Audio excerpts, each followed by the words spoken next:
lost, there's always a hope. Rise and fight.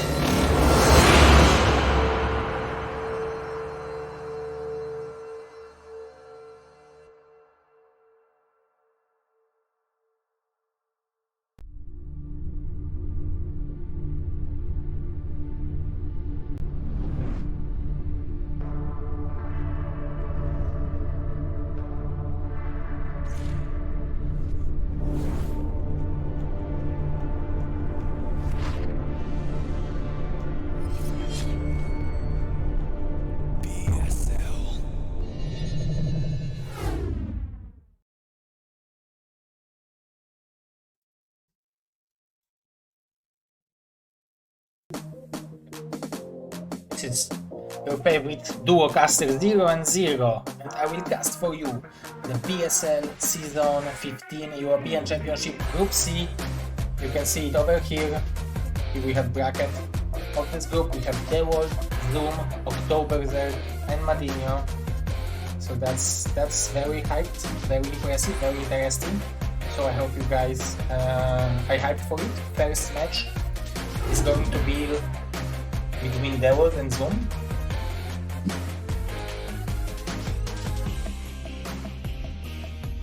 So as you can see, Zoom is playing in his BSL Ghost League every season, and he's doing fine. He's going to round of 16 mostly.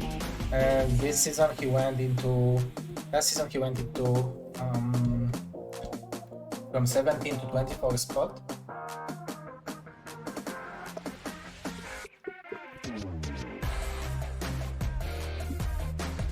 Dewalt, at the same time, he is a runner-up of BSL season 13 and 14 when he was playing against Miho. He also got second in BSL season 10. He is a champion of BSL season 3, super Gosu player, very good person. We all like him very much, and he is improving significantly. He showed us some incredible games in the last season 3 finals. It was really, and also semi-finals, it was a really great season, and I'm looking forward to see Dewalt in this position today as well. So the first map between those amazing players will be Butter. So let's get to the game between Dewalt and Zoom on Butter. Group C, first match.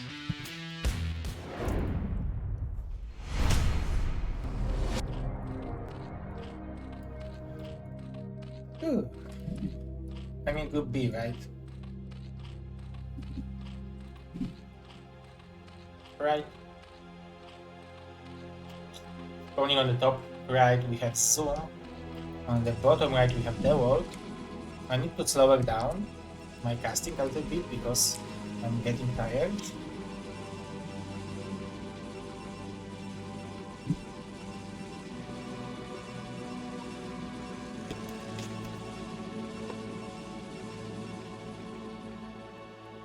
So this is a pylon placement and overpull from Zoom, so I will ping regularly.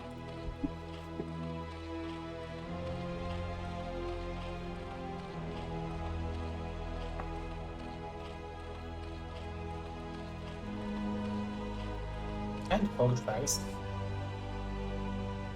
With the scouting, so there will be no weird cannon rush shenanigans, or however you use this word.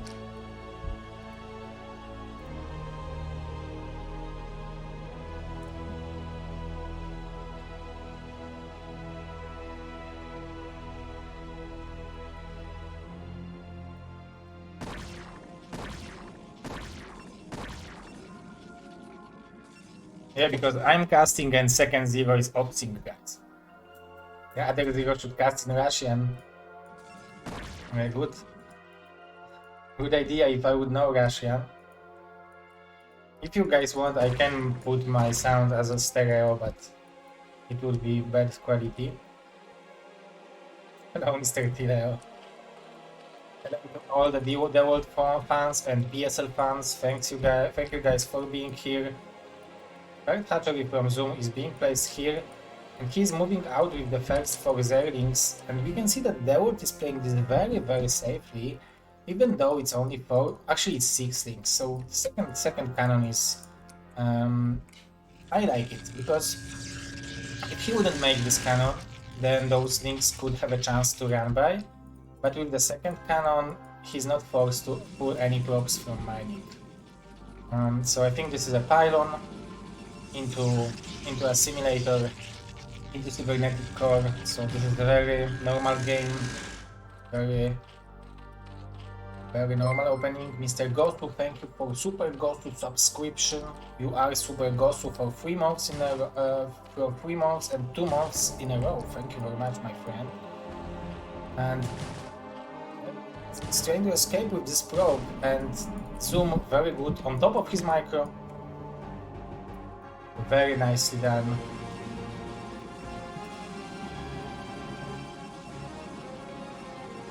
We have Zealot from Dewalt instead of Cybernetic Core. I think this is good enough. Oh, but Zoom immediately after Dewalt lost the probe, he immediately went for...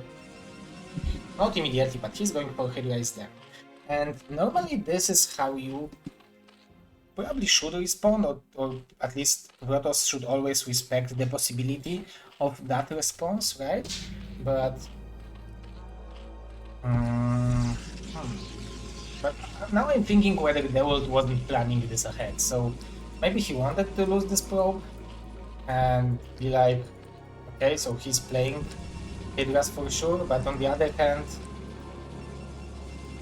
I don't think there is a reason to risk it.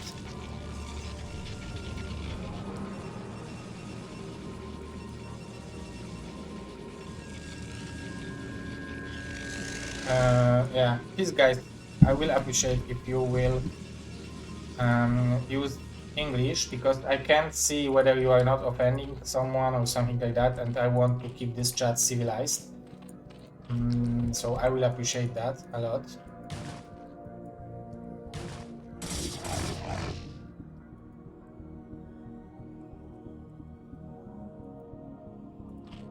I don't have time to be a moderator and ops the game and commentate, so I'm simply asking. Oh, Zoom is hiding the Hydras, and I wonder if it will work, because he will want to clear the Zealots with the links.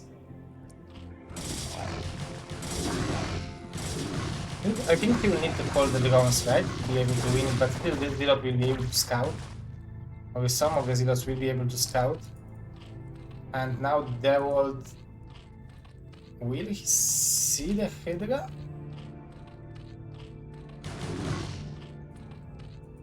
Yeah, now he should see that, right? Now the Hydras should reveal themselves and clear the Zealots.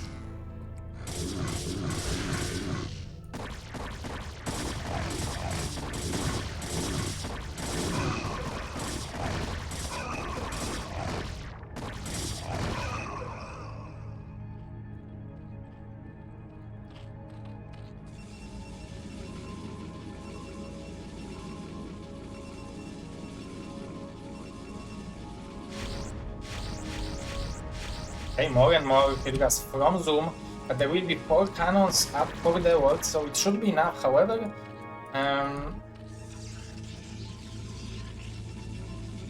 wonder whether Zoom will jump on top of those cannons, will try to apply a lot of pressure with killing the Forge. But now actually Dewalt is the one who is applying a lot of pressure. I really like that.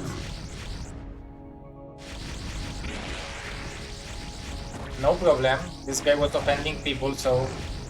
But I banned him only for 1 hour, maybe he will know why I banned him and will stop. But this pressure from Dewalt is incredible. 1 Zealot plus 3 Corsairs is actually killing so many Overlords, beautifully done by Dewalt.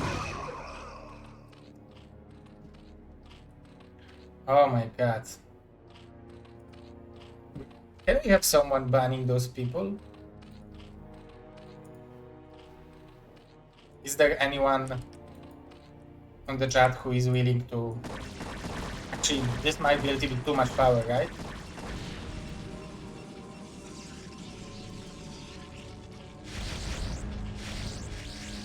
But look at the supply block from Zoom. He's overextending over here with the headgrass. He wants to pretend that he's going for it, or maybe he really wants to go for it. He really wants to go for it? Maybe he wants to force additional cannon, but now Dewalt already has 6 gateways. He will have a High Templar and Storm, so he's more than happy with how the game goes. And look at this constant supply block. GG. And we have a game. 0-0.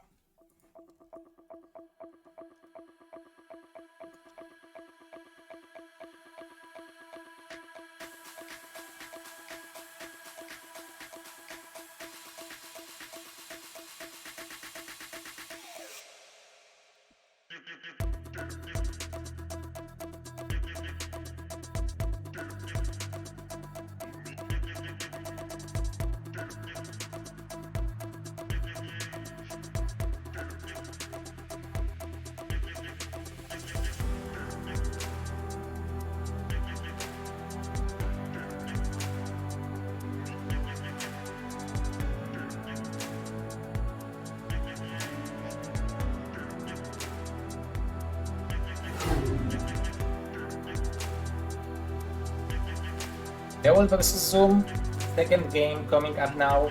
After that we will have Madinio versus OctZerg, excellent match as well. Oh, it's actually 1-0 for Dewalt, right? Someone could say that I am a little bit biased, but what can I do? Now my bias is fixed. So guys, the map between those great players, the map for the game number 2 is going to be Silphid, and I think this is a good moment to say it. Let's get into the game.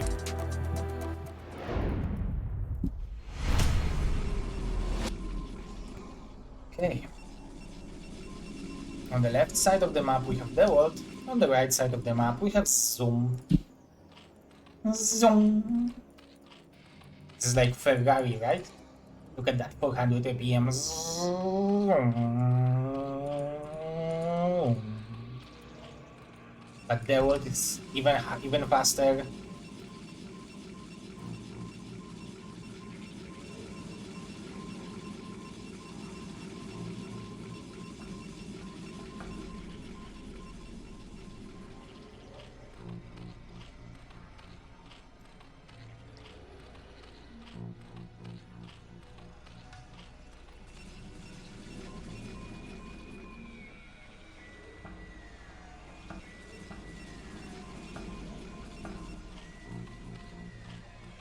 Nine pull from Zoom.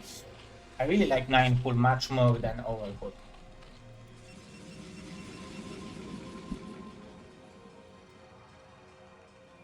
Oh, we will have gateway first. Then gate.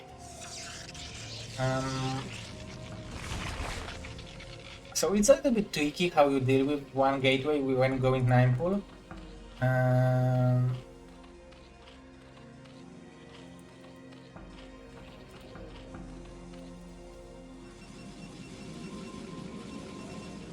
Because if you want to keep up with the plus 1-1, like if you want to straight up win the battle against Zergling, against Zealots with Zerglings, you need to produce them all the time and your economy sucks. So what you usually want to do is you want to make a game messy when you are running by, I don't know, 4 links to the main base, forcing 1 or 2 Zealots to chase them around the base, and then you're trying to keep up with the economy.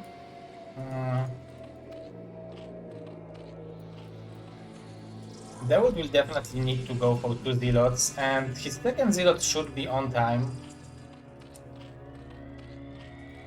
to defend it.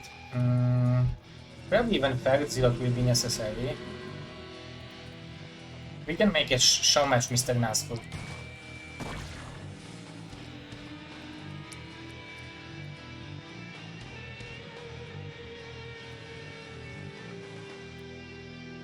Okay, we will have 5 links. approaching on the moment where he will have an option to run by, as you can see.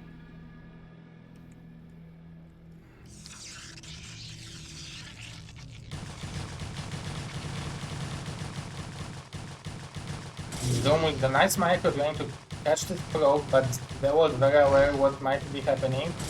Very nicely done by Zoom, running by 2 links into the main base, and this is what I was talking about. But as you can see, Dewalt is not allowing Zoom to take this expansion, very aware that if you have all your links here, then I will simply put a pylon and make you behind.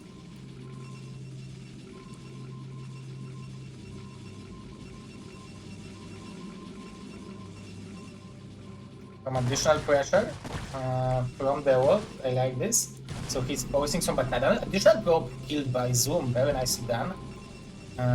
So he's doing a good job with it. This hatchery is badly delayed, but it's also 100 minerals for Dewalt, so it's not that big of a deal. However, it's definitely good for our Protoss player.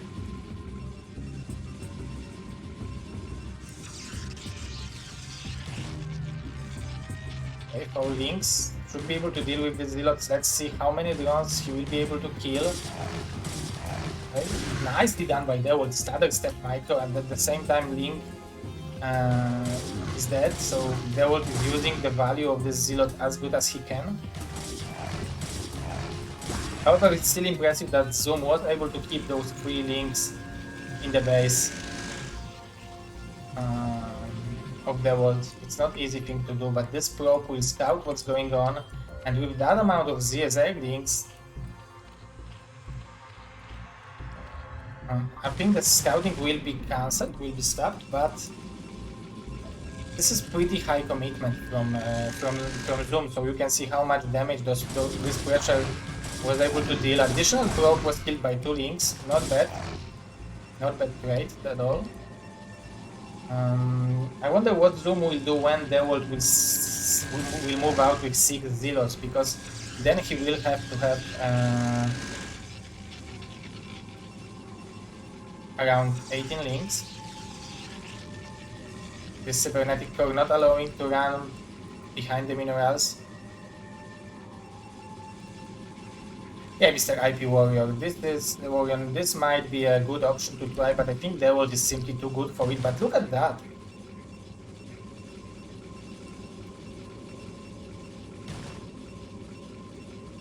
Speed link is already done, so Zoom managed to get himself in a really good situation against Dewalt. This cybernetic core is not too fast. I think Zoom can simply go and take additional hatchery now, and he's adding it now. Even additional one in the third base is possible. He's constantly denying mining from Dewalt. I wonder why Dewalt is not moving out. Yeah, now it's definitely a time, but maybe he's afraid that this is some kind of a mass link. Dewalt already got eliminated by mass link by Jaeyoon, and ooh, but this is a perfect timing for the second cannon to finish. This is great for Dewalt because he will clear all the links for 150 minerals, and now the pressure is real. This is 6 Zealots, and how will you deal with it? Obviously you dealt a lot of economical damage, but those 10 links was badly needed to defend against those Zealots. I was talking about it earlier. Obviously some incredible drone drill is possible.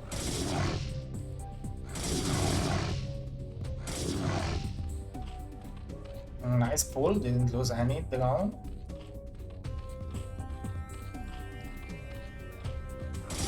Now to the gas. Oh, okay.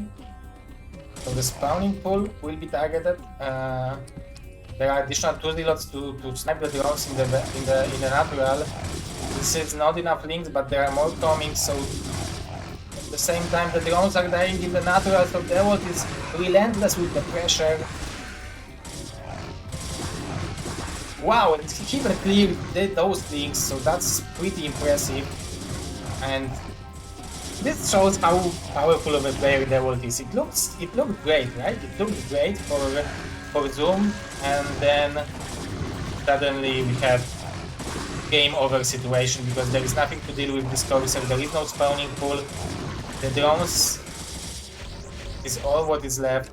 The micro from Dewalt is incredible. Oh, there will be Hydra actually for Mr. Zoom, so he will defend against it. But the damage was real, right? There are no drones, there are only 2 drones here.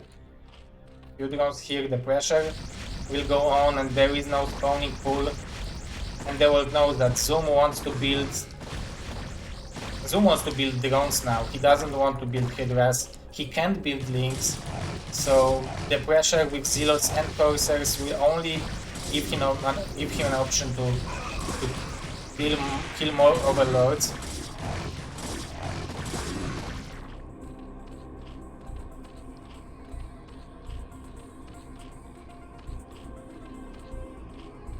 There are some links here. Additional Overlords in production. The good thing from Zoom part is that he already has 5 hatcheries. So if somehow he would be able to buy some time, he can produce a lot of units, but it's already 6 gateways from Dewalt. Look at the supplies. It's 68 to 29 and huge supply block. There will be 3 Overlords popping out here, so... and Zoom with the GG, finishing the game 1, and Dewalt is moving to winner's bracket, and he will face winner of Madinio versus OctZerg. So that's great, right? So let me set it up. I will play you some music, and we will be back in this game immediately.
Okay guys, so we'll have Madinio versus OctZerg.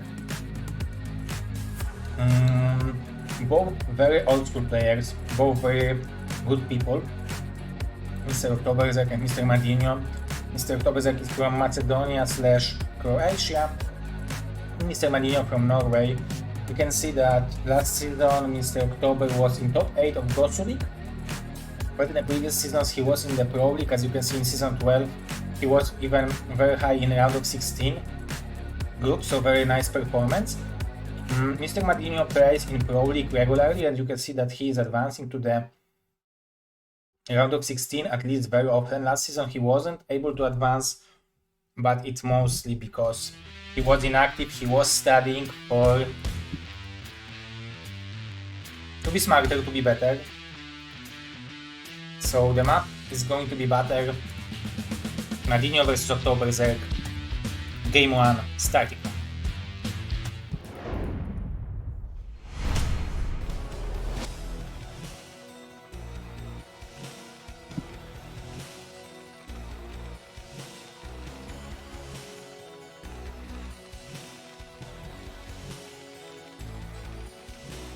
Hey guys, I know that you are now watching me dancing in the studio, but now it's time to focus on Madinio, who is in top right location of battle. You can also cheer for Mr. OctZerg, who is in the bottom right of battle. So we will see who will be more slippery on battle. Who will do speed vultures run-bys or some sneaky links surrounds. Both players very good. Mr. OctZerg, I know that he is a representative of, I think, Croatia in bowling, or some kind of a bowling. I have him as my friend on Facebook and on Instagram, and I'm following his pictures, and he's in some real team and some national team for it. So StarCraft is being his hobby. Which shows that he is a very valuable person, because if your hobby is StarCraft, that means that you are smart, right? On the other hand, Mr. Madinio is a very funny guy, very emotional. For me, a little bit too provocative sometimes towards some people, because after that provocations, there are people who are coming to me and are crying that I should do something about it, and I don't like to be a police of StarCraft, but what can we do? This is very fast barracks. Oh, engineering bay even, just to block the hatchery. So Mr. Madinio, overall great person. I really like him, his sense of humor. He's a good human being. I had a pleasure to meet him in Moscow and drink some vodka with him, mix it up with beers. So that was a nice evening. Next day was the worst. But he still was able to go and visit some nice places in Moscow. So that wasn't that bad of a hangover. But still, that was a very good connection moment between the scene. So LAN tournaments are the best, guys. If you will ever have option to go for it, go for it. Ooh. So OctZerg was expecting some kind of hidden factory.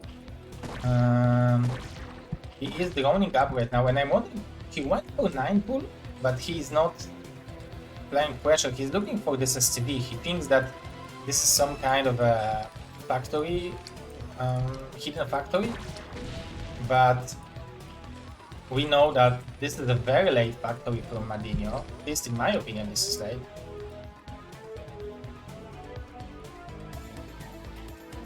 And I actually like that OctZerg keeping those things alive. He should be able to intercept this scouting. So I like it.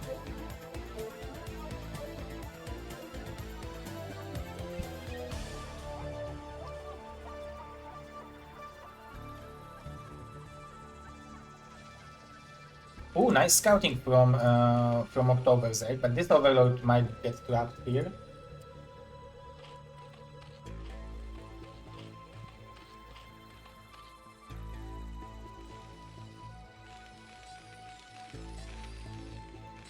So I know that Madinio likes to play his style, where he's going for mech play and playing very slowly paced game.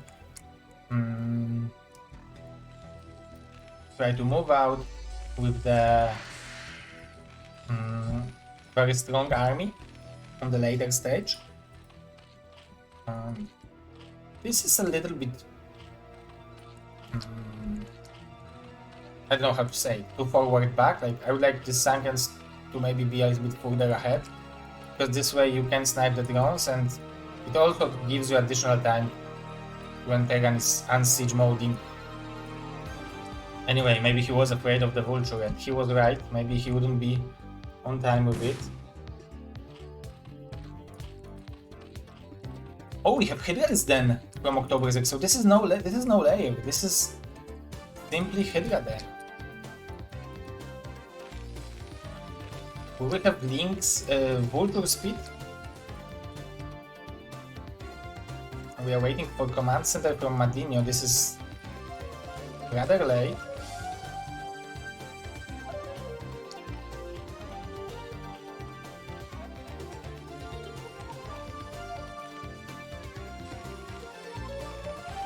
Okay, so we have raid followed up by the dropship probably, because this is a speed play, and I think this is actually very good for Mr. Boyan, aka OctZerg, because if there would be mines, it would be much harder to move those Hydras alive. And yeah, I forgot about it, but Mr. Madinio recently became a father, and that's also hyped. I will be a father in 5.5 weeks as well. So please, guys, be aware that it's possible that during the BSL I will simply have option to leave the game and go to the hospital with Karolcia, but let's hope this will not happen, and let's hope that Olivka, my daughter, will decide to born a little bit earlier. But this is a nightmare for Madinio. Now the mines are in production, but the question is, will the mines be able to stop OctZerg from applying a lot of pressure? Because this is a lot of Hydras, and there will be no Hydras to defend those overlords, so Madinio might find some value with this vulture, with this right. The mines are not in time, so the repair will have to be very good. Ooh, nice done by OctZerg. This bunker in wrong position, and he's abusing this fact. I really love it. This is great play from our Zerg player. There will be one tank.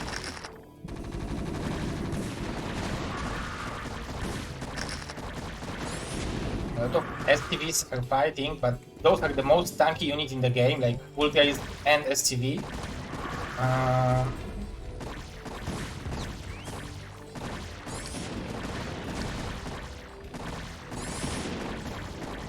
Does StarCraft Duo LANs exist?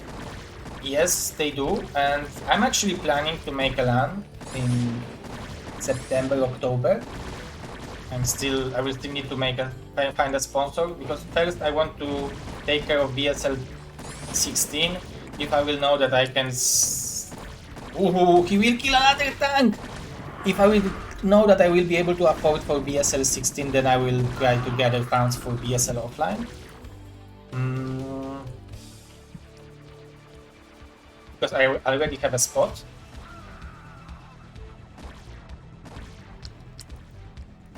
Oh, but those mines might be actually so good for Madinio, but actually they are very good for OctZerg. And those marines are dying.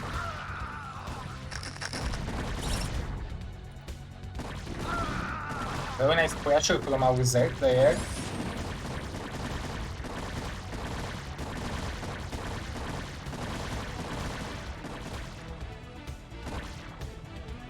Okay, so this command center falls. Madinio without siege mode will have a hard time to defend, but now OctZerg is applying pressure. This is one tank, he can simply ignore it. He can target fire all the SCVs and then kill the tank. Nice block from Madinio, but still. This is just too big of a pressure from OctZerg. Madinio is fighting with the most tanky units in the game, so it will take time. But GG from our dinosaur, and we have a match 1-0 for Mr. Boyan, aka OctZerg.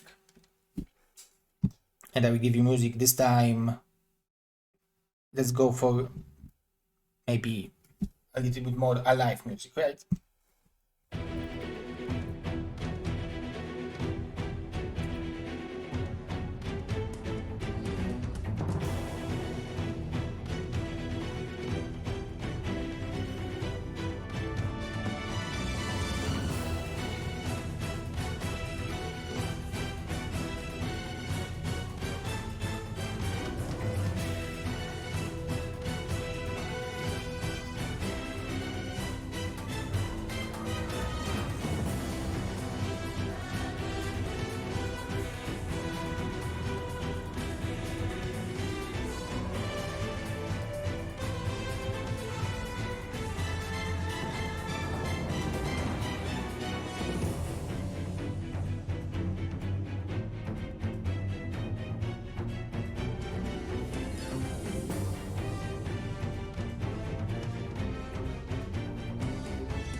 Okay guys, so our map will be Overwatch.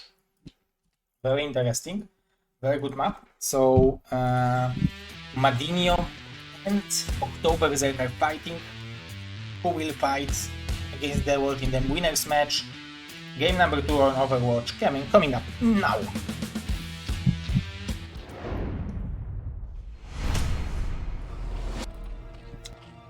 Okie dokie, my little monsters from the chat. Top left, we have Mr. OctZerg. And bottom right, we have Mr. Madinio.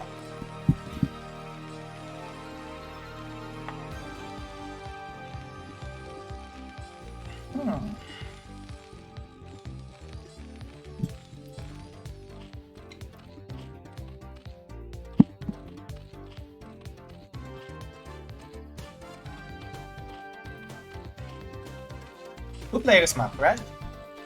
So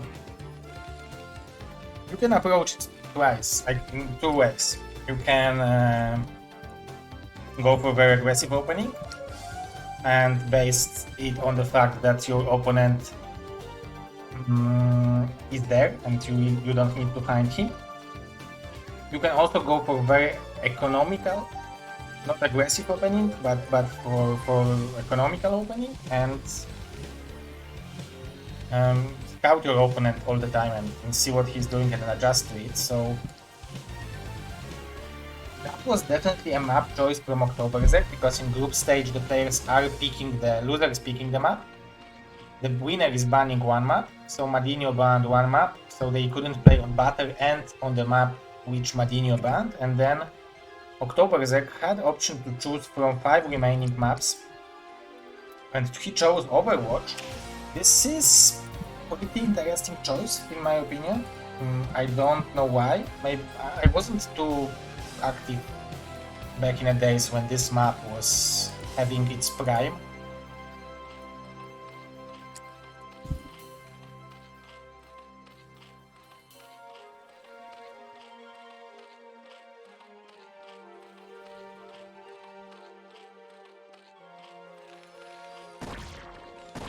Oh yeah, that's Zero Starleague.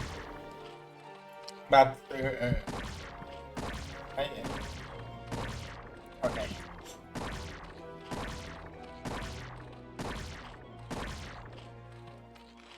Stealing gas, forcing free hatch, and going for expansion behind it. This is definitely a good way of playing.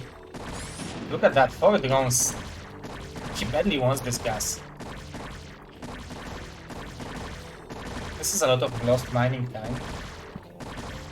Natalie Portwoman, thank you for the follow. Yeah, Paździor. If I would have 3 zeros working on BSL. One would be OctZerg, second one would be producing, and third one would arrange players and put posts on Reddit networks, Team Liquid, and all the other Twitters and Facebooks that the stream is on, because for example today I didn't have time to give any posts, and we have 350 viewers, which is incredible for me, so thanks guys. Remember that tomorrow we will be back with Group D of Bonnie, Bishu, Lancer X and SPX, and on Friday we will have the bracket stage, on Saturday we will have the bracket stage, and on Sunday we will have the bracket stage finals and a group draw for round of 16 of BSL. So if you are not aware how the system works, top 4 players from Europe will advance to the season finals of BSL 15. We already have Asian, North American and Latino America championships, so we already have 12 players who will advance, so now there is only Europe left. So if you don't know, from China we have Zanhun, Basterian, Dugu and Xiao Shuai. So if you were not following, guys, Mihu is eliminated from BSL 15, because, so if you don't know how it happened, you can check it out on BSL YouTube. But yeah, this is pretty incredible and pretty huge, but we have such a strong players to replace him from Asia. From Latin America we will have Terror, Dandy, NBA and Jiren aka Babo, also very strong team. From North America we will have Hawk, Boa, Quark and Nayoken, so also very nice, very good team, right? Very strong players. And from Europe, that's why we are having those championships, guys.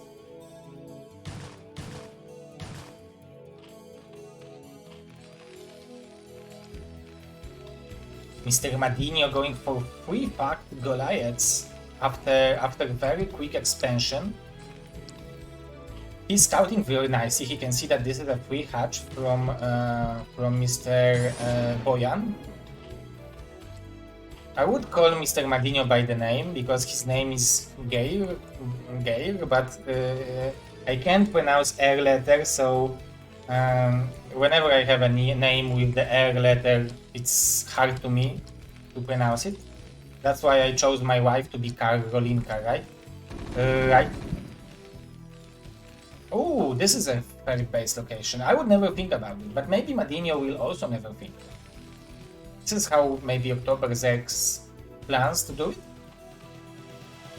But this is very strong play from Madinio. 3 factory Goliaths, there will be a lot of them. But he's not building in the 3rd factory, so this might pain.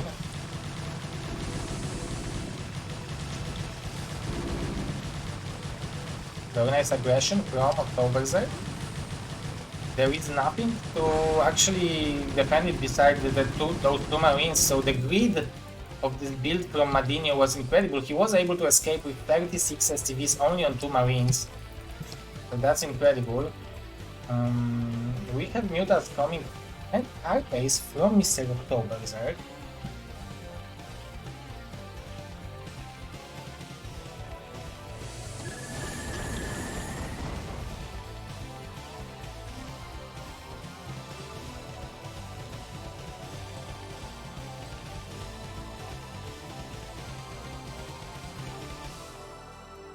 Additional drones for OctZerg. So there are a few ways of playing against Mech. Now he will realize, okay, this is Mech for sure, because he was expecting that earlier. Nice usage of the barracks from Madinio.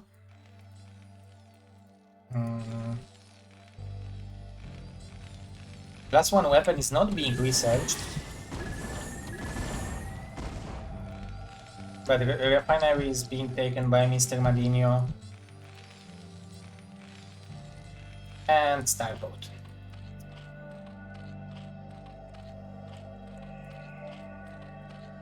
Yeah, Mr. Tukit. I think BSL was mostly casted in the BSL. Yeah, Mihu wasn't able to. He was. We had the same format for Asia, and he was eliminated by the Zerg and by the Protoss. This is what I can tell you. But yeah, those every single Asian player was playing in such an incredible level that yeah, those were good games. This is what I can tell you guys. 11 mutas. So I wonder whether it will be switch for Hydra or maybe straight into Lurkers and Defilers. Mr. Quark is so right. Most of the games was like, oh, you are off with your timing for 10 seconds. Let me kill you. And it was like muta micro like a god.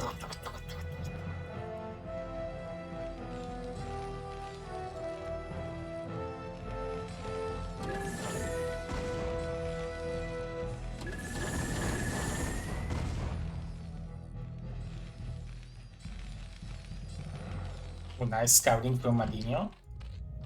Additional drone, very high drone number from OctZerg. So he's on top of his micro.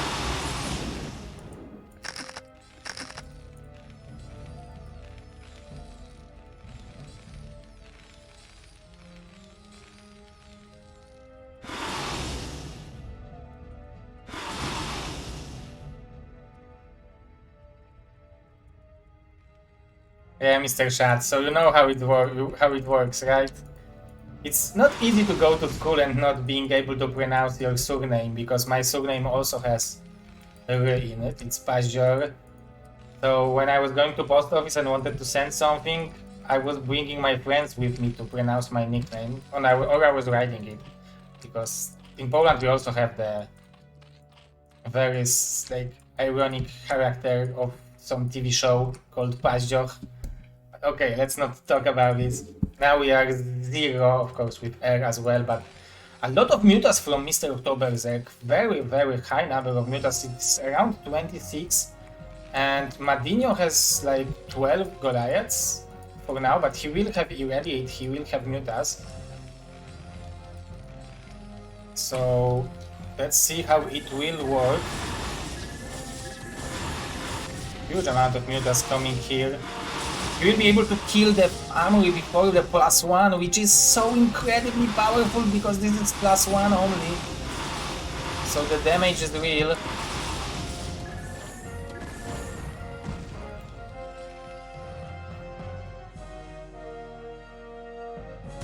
Ooh, but nice harassment from Mr. Madinio at the same time.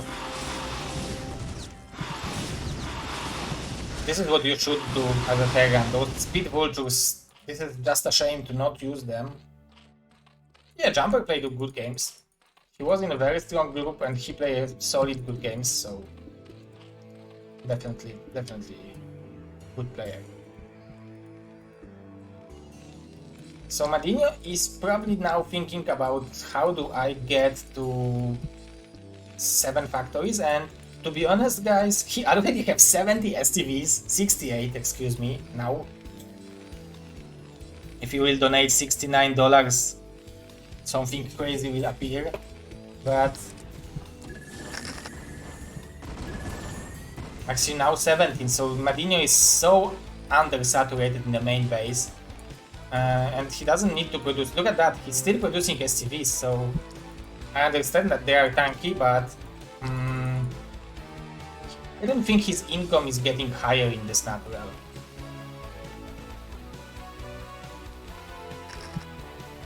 One, yeah, I know that there should be a second upgrade by now. So 1-1 for mutas against 0-0 from Goliaths. Nice harassment from Madinio again, doing what he can, but OctZerg as well, he's on top of his defense. He has like 3 groups of mutas. He's building upgrades for melee units and adding, oh my goodness, bazillion more drones. But now it should be easier for Mr. Madinio because he will have Science Vessel.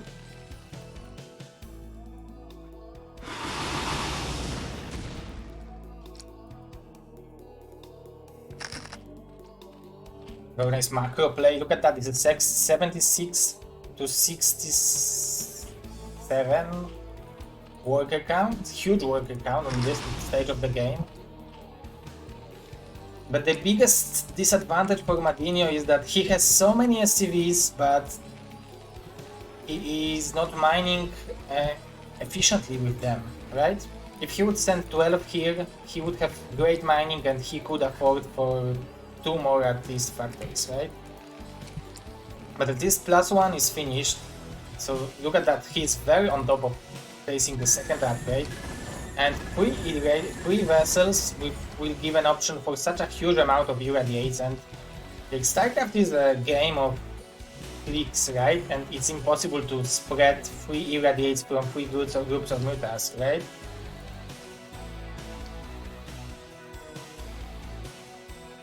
Those mines are giving some vision to our Terran from Norway. Also, if you are not recalling Mr. Madinho, you should know, because in BSL in the finals when all the games are live, we are using the RTMP like we are using the first person vote. Ooh.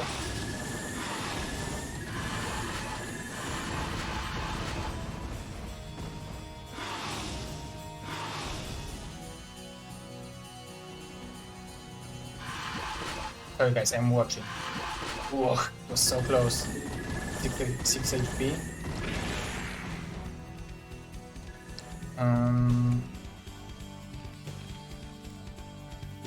So Mr. Madinho was using very nice photos, and once when he was playing, he made himself a mask of a flash, and he played with that mask, and I think he even won. He played such a good games. So yeah, even wearing a flash mask might be good enough. What the fuck is that? I never seen that many Guardians. Oh, but Madinho scouting that. Oh my god, this is so painful for OctZerg. Holy moly, and he didn't even cancel.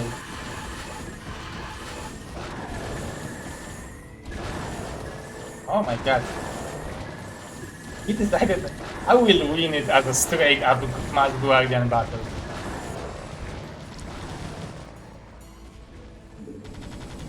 So I think OctZerg feels very good on this game. That's why he's throwing so many units, because but this can be misguided. I don't know if that's the word, but you can become trapped of this kind of mental approach against a player who is going mech, because sometimes you need more than 200 supplies to kill of a Zerg to kill 200 supplies of a Terran, right? So you need to throw one army, lower the supply of Terran to 160, and then attack with second army to kill it off. So that's what I would be afraid for OctZerg, because obviously his situation is brilliant, right? He has 5 bases against only 2 from Madinho. And Madinho sending the main SCVs. At the same time, we will have a counter by Mutas, but there are so many Ultralisks. Firebase will be done soon.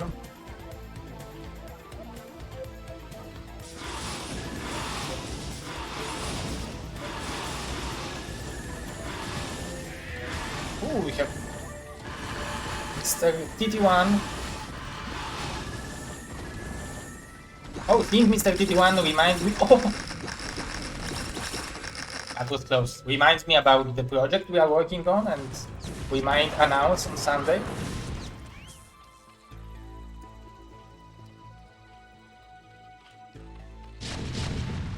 Nice pressure from Madinio. Look at that. Such a powerful army. It's really hard to beat. A nice harassment here from Mad. So, but this is the base of Madinio, right? So OctZerg already mined, I don't know, 30% of it, right?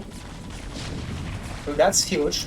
But the amount of units from OctZerg now, there will be two Ultras, and bazillion of them, 200 supplies of two Ultras, soon to be with speed.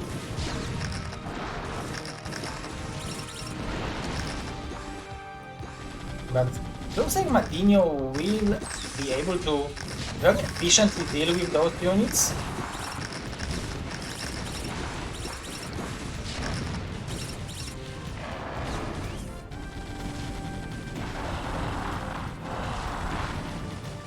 There are a lot of ultras who managed to get through.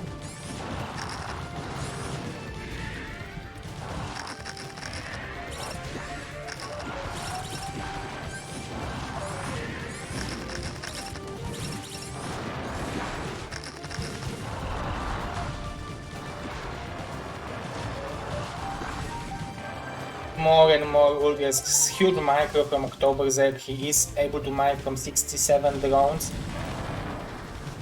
There are a lot of SCVs from Madinio, so he's mining from one base very efficiently, but it's only one base. It's only, I think, 7 mirror fields. He's microing as good as he can, but you can't out-micro every unit.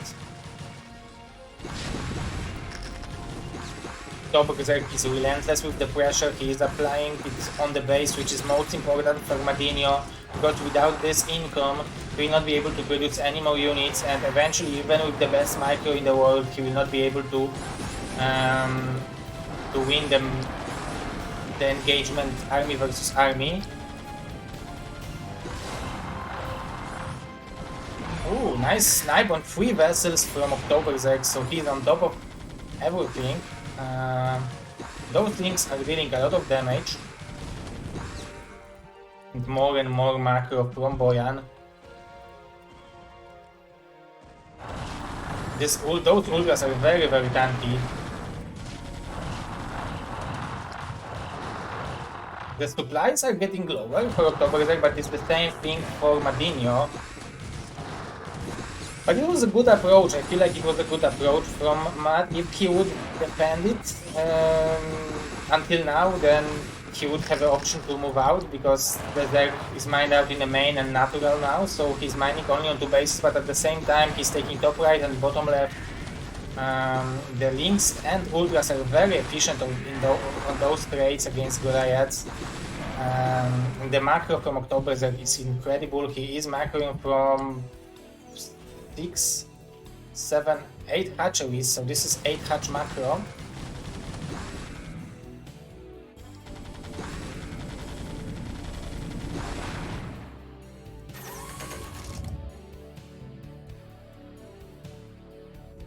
Yeah, Mr. TT1, I think everyone already knows what we are talking about, but I think Mr. TT1 don't know the most recent news.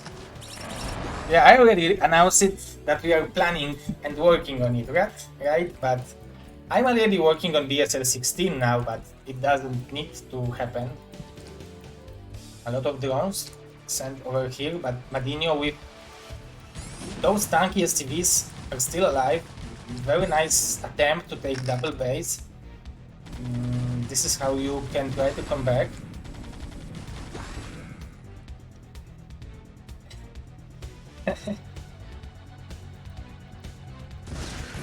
Oh, very nice harassment from Madinio. It looks like Madinio is doing all the right moves, but he's not having enough to work with, right? OctZerg put himself in just too good of a situation, too good of a position in the previous stage of the game, in the start. And GG, well played from Mr. Madinio. And we have the game, we have the series, and we will have now. What we will have, guys? Oh, my hairs. The left zero and right zero have bad hairs, so better fix them all. So, first of all, I wanted to make myself bigger so I will be equal. Yes. And now, let's see. I will play you a music and prepare next match. Yes, this is what we will do.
Yes, guys, I'm here also to remind you all that you can buy yourself such a great t-shirt on bombastic.shop. This is one of the ways you can support BSL, but you can also try to donate to the goal over there is the goal, and please keep in mind that we really need your support to make another season of BSL bigger than the regular season, with 32 players advancing and round robin, round of 8, everyone versus everyone, and then 6 player plays against 5th, winner against 4th, and so on. So this is the same format as BSL 10. And you can also join the Patreon to get the replays of BSL or coaching with me. And tomorrow we will be back with Group D, Bonnie, Bishu, Lancerix, and SPX.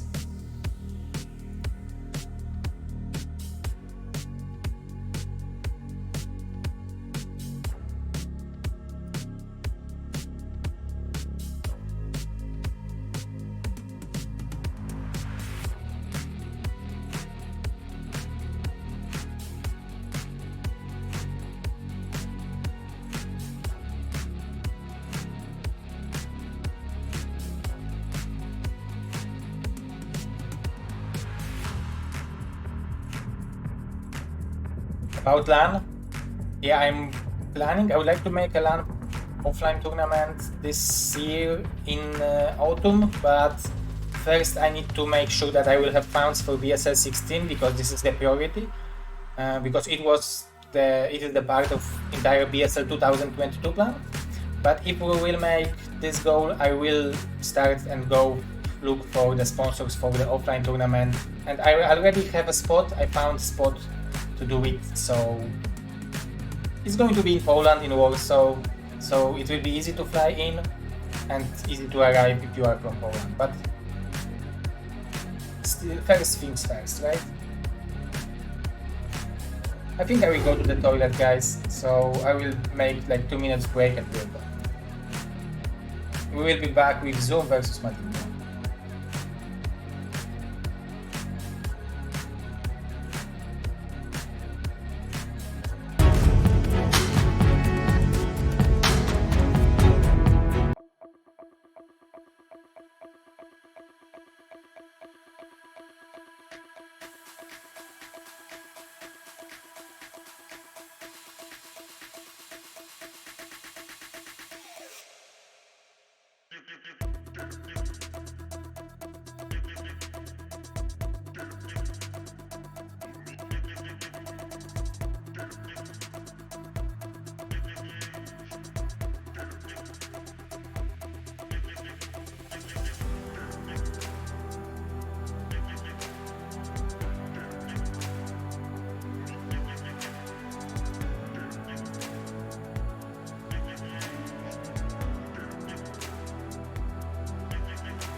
Hey guys,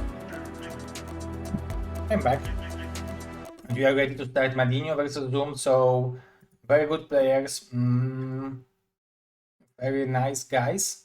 Zoom, obviously from team ZZZ, zajebiście zjebany zespół, the direct translation, fucking fucked up team. So that's why, you know, why I am this way, because this team built me, and now Mr. Zoom will face Mr. Madinio. The map of their adventure will be Monopoly. So I will remind you how the bracket looks like. So it's Dewalt versus October. They're coming up next just after Zoom versus Madinio. So those are our fantastic players. The map will be Monopoly. So let's get to the game.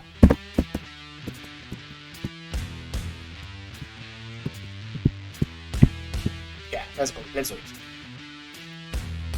Zoom versus Dinosaur.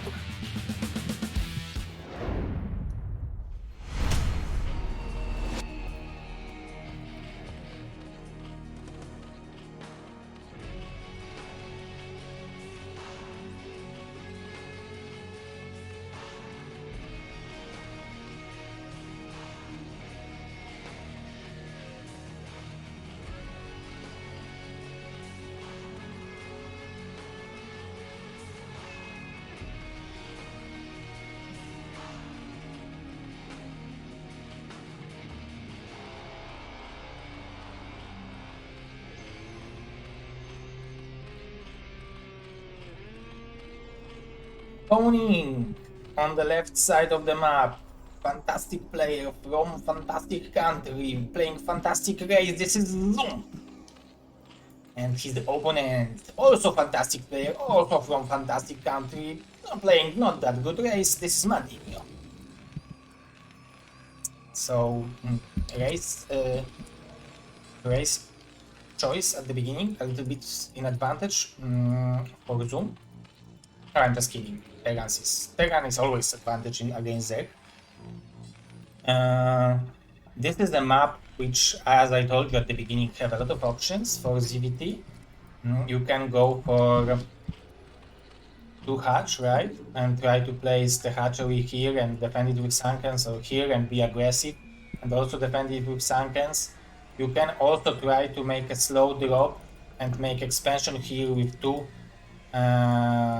extractors and go for mass mutas or ultras. So there are a lot of options on this map to utilize as a Zerg, but I believe this is also a pretty good Terran map because you can make a tight wall in this position. Here you can make it too, right?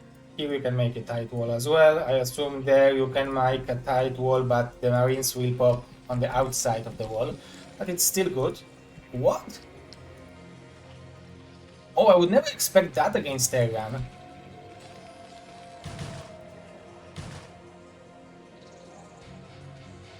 But I don't think that Madinio can suspect that it's there, right? Because it's such a unoptimal thing to do, or unorthodox thing to do, that I think it's just hard to read it. Fortunately for Zoom, he will be able to scout that this is a command center first, so he will know that he will not have to deal with some kind of a vultures. And Madinio scouting this base immediately, so he will have plenty of time to adjust his playstyle, so he will be able to counter this opening from Zoom.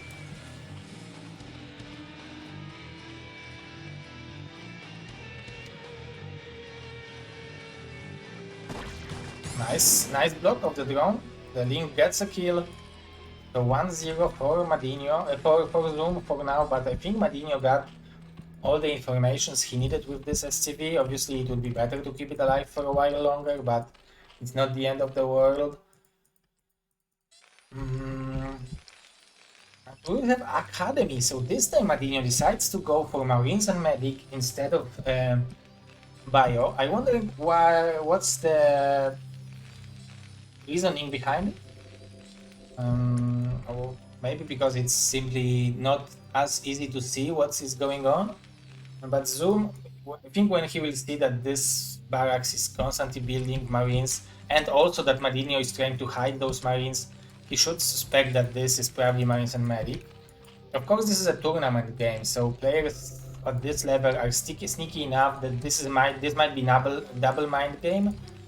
For example, if there would be no Overlord here and only Links here would see that the barracks is blinking, you can produce and cancel and produce and pretend that you are constantly producing. So there are a lot of ways to trick your opponent in StarCraft.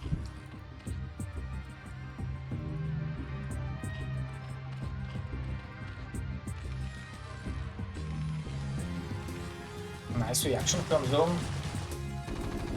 Seeing that, okay, there are no Marines here, but he sees that there is a medic already. Ooh, we will have good old Hydra style. Welcome to Hydra style. Yeah.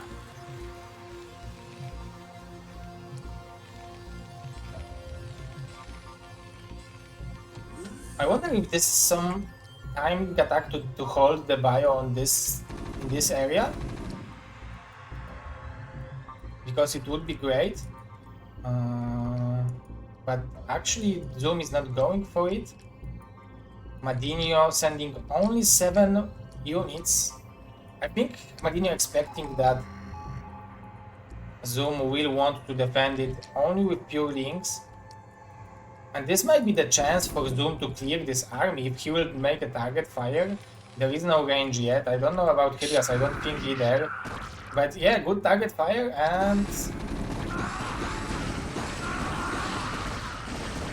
Oh, but those firebats are dealing so much damage.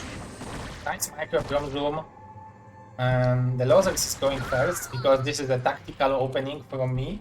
This way we will keep the exciting winners match for later. Ooh, we have some kind of support. Roy O tipped $69. Thanks for keeping BSL going and keeping the foreign community alive. Oh my god, Mr. Royo, $69, my favorite number, and also a donation, and we also seen picture from my wedding. I really appreciate that.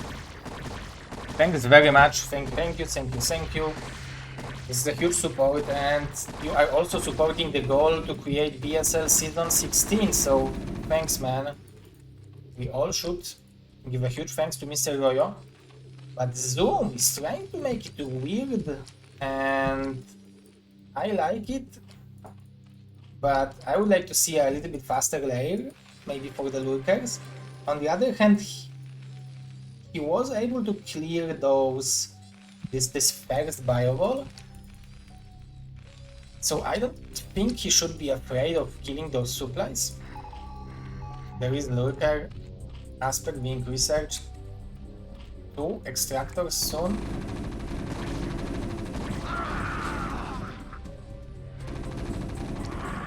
Weakening the Hydras is the best thing that Madinho can do.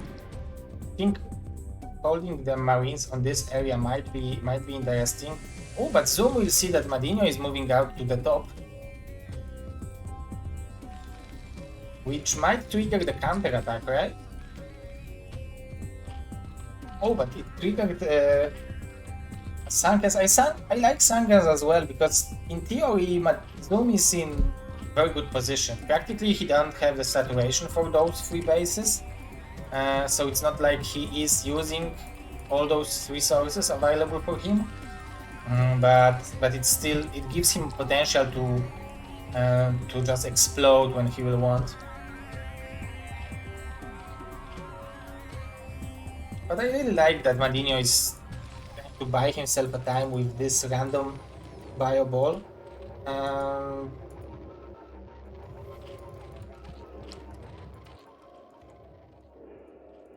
Ooh, evolution chamber. This is what I was missing in this build. You should also go for +1 weapon, right? For those Hydras. What will be the... Oh no, upgrades. +1 will be done in like 20 seconds, so still some time, and there will be lurkers on time, so this is a good moment for Zoom. He will definitely be happy to drone up. The only question I have is, will he be able to deal with this 3-tank move out, push out timing? Because this will be pretty dangerous, and tanks are powerful.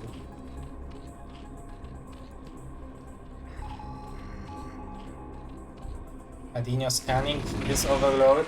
That's really nicely done. Supply blocking Zoom.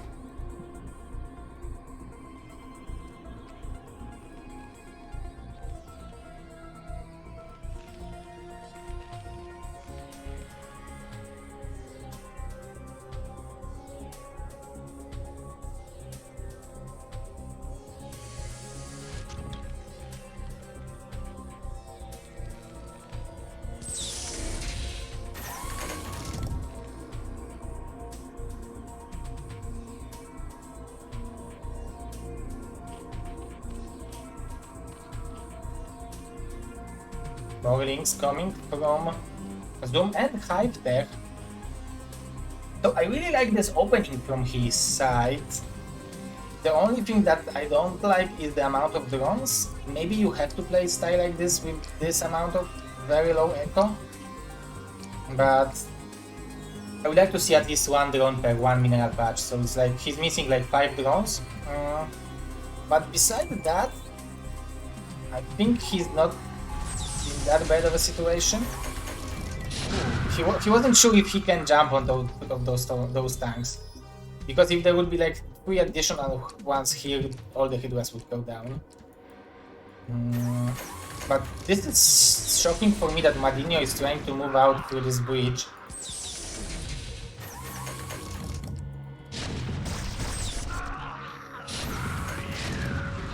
Okay, we will have the most significant engagement. There is no +1 armor for this marines, so they will die from 2 shots from each individual lurker spine. There will be a lot of links from Zoom, but they do have speed. They will have +1 carapace and adrenal upgrade soon. Madinio is macroing from 3 Raxes only. So this will be a lot of Zerg, but he's attacking before the adrenaline, right? And we have a drop from Madinio into the main base. I see that, guys, but I simply can't not look at this attack, and at the same time it was close, but at the same time Zoom is losing a lot of drones, and the Filer Mount will die before getting the consume upgrade done. So it was so close from Zoom to take this game by playing his own style, let's call it, or old school style. The adrenaline will be done now, so maybe those things will be able to... No, this one weapon is just too strong.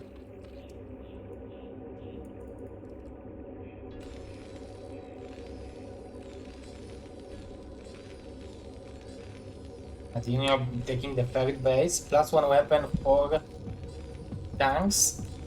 This is huge upgrade actually against Hydras.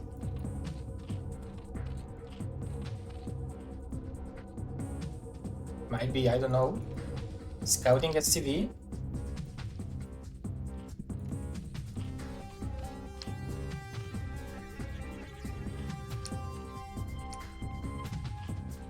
Yeah, the supplies are telling the story of this game, right? This is just not enough drones for now. After losing the main base, it was a disaster for Zoom. And yeah, the bad part of playing this Hydra style is that you are lacking Spire, and without Scourges it's really hard to play against those drops. Although those 2 lurkers might be on good position to defend it. When Madinio switching to the mech, I like this choice from him. Like, mech is much better against Hydra Lurker, but this is actually no longer a Hydra Lurker, this is a Lurker Link, the Filer, and it's still impressive that Zoom is trying to play it out, but GG now, and we are back to 0-0, and I will play you music as always. I'm in during today's cast, and prepare the... I will do what I'm doing when I'm not casting.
Madinio leading 1-0 against Zoom in the elimination match, so Zoom is one game away from being eliminated from BSL15. Madinio is one game away from going to the decider match against the loser of Dewalt vs OctZerg.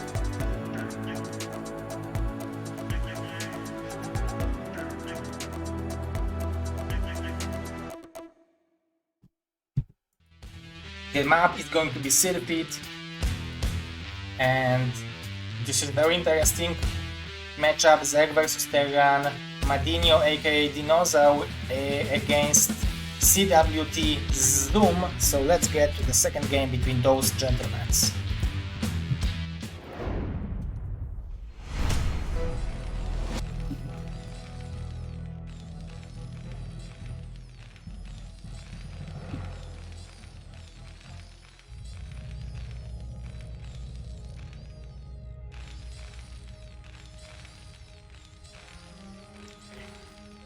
So, spawning on top 12 o'clock position. Some says that this is the best spawn, is Mr. Madinio. Spawning on the top, on the right side of the map, 4 o'clock, let's say, we have Mr. Zoom.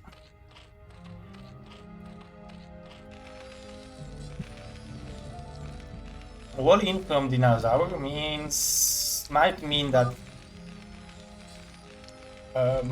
that this is some raid opening or some tech opening. Yeah, this is the right version. Even though that it might be not the most frequent one, this is the right version because as you can see we have BSL here, right?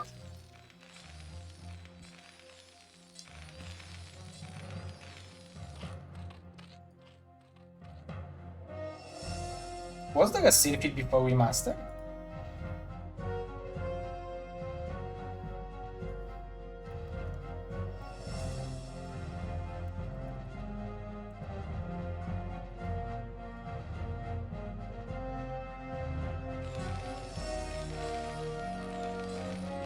Yes, Mr. China White. The next will be Dewalt vs OctZerg.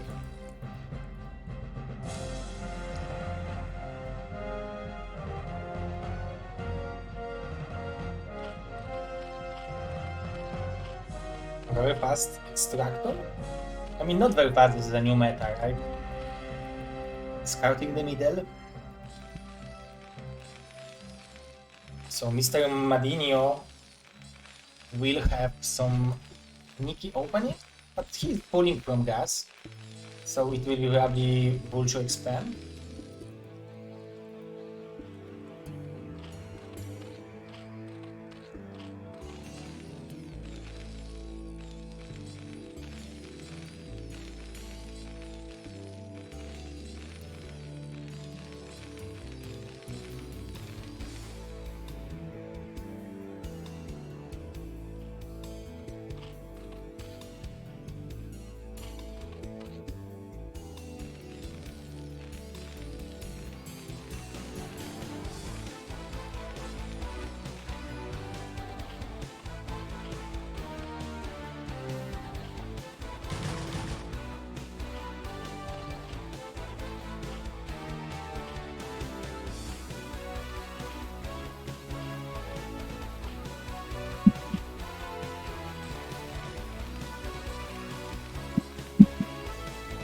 Look at that!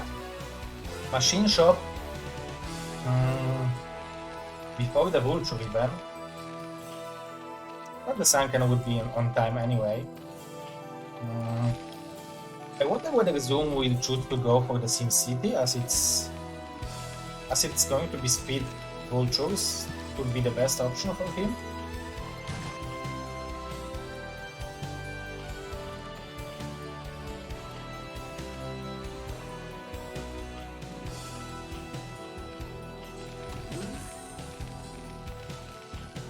His drone is mining.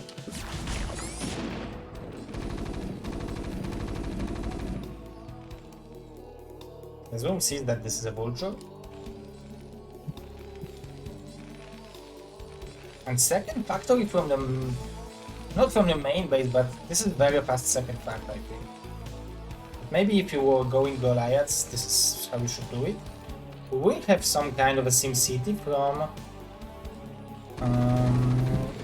Zoom. I wonder whether he will see the speed of the vultures or not. Okay, he should see that, right? Okay. He should see that this is a speed. So the action, yeah.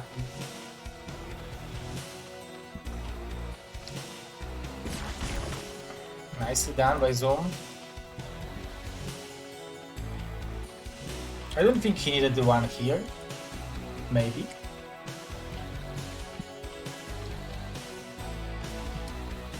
And the mutas are in production. Oh, that's one Hydras. Okay. So immediately deciding to go for it. We will have 3 hatcheries, so it will be definitely an option. So we can go for like 5 mutas just for the scouting or just for the harassment to force some turrets, for small Goliaths, and not make Terran think about mining the world. I think it would be good to also take expansion with it, but let's see with Zoom, because there is also an option to make build like this on one base. He's adding more drones.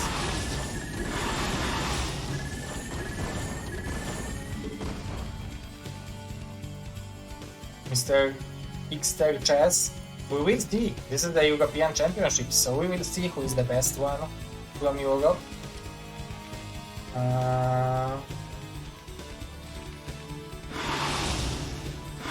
But I think Dewalt, Ziki and Bonnie are top 3.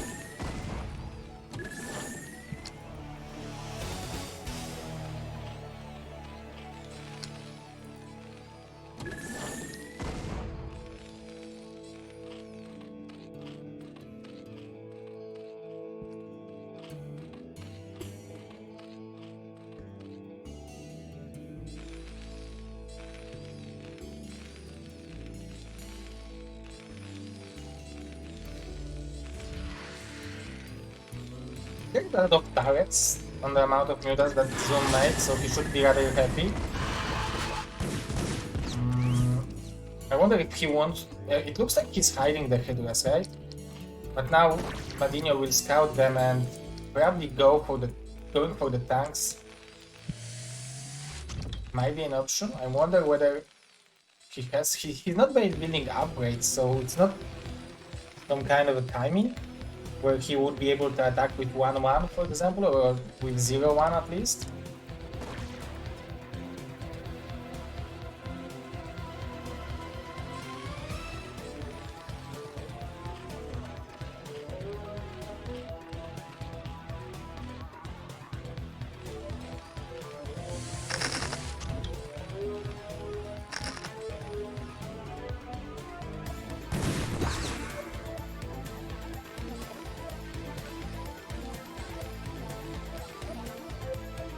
This will be powerful timing attack, but the mines are in the right position. It looks like the bunker will have 4 marines in it. At the same time there will be a harassment, but Madinio will scout. Okay, so there are no drones, so he's keep building. So I think even SCVs should be aware that they will need to attack in a second, but let's see. +1 weapon is done by Zoom. This map was so huge! Oh my god, this was the terrible mine for Zoom, but great mine for Madinio. Incredible amount of damage by the Vulture Man. 1/3 of the Vulture Man.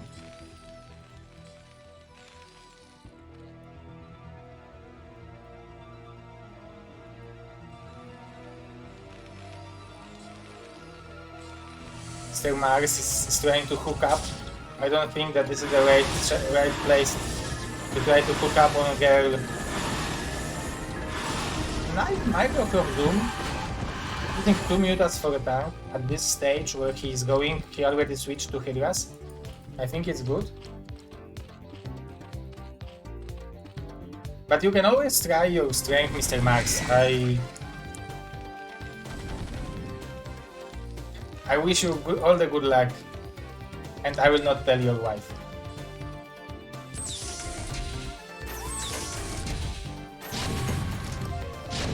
Okay, Madinio moving out of only 2. Yeah, with only 2 tanks, I feel like it could be punished. Yeah, Madinio realized, okay, I don't have enough, but Doom is going for it. He's jumping on top of the first tank, now jumping on top of the second and third, so he will lower the number of tanks significantly. Is this... No, there is still a bunker, but that the Marines are not there. Madinio is trying as hard as he can to repair, and Doom is going for it, but it's just not enough. Simply not enough. Plus 2 weapon upgrade will be done soon. There are no upgrades for Madinio, there will be plus 1 weapon in a while. Tomorrow we will have Bonnie, SPX, Bishu and Lancer's group, and this is a pretty powerful attack from Zoom. Nicely done, very good SCV pull from Madinio. This tank is dealing a lot of damage. Oh my god, it will survive. This is so incredibly important for Madinio to keep this tank alive. But the pressure for Zoom is real, and he will have plus 2 in a while, so he's doing a good job with applying pressure. And another attack, sniping the tank. Very nice hit of Hydras. Also Madinio target firing the right Hydras. You can see that there is 57 SCVs, so Madinio could sacrifice 20 of them and he would be still on top.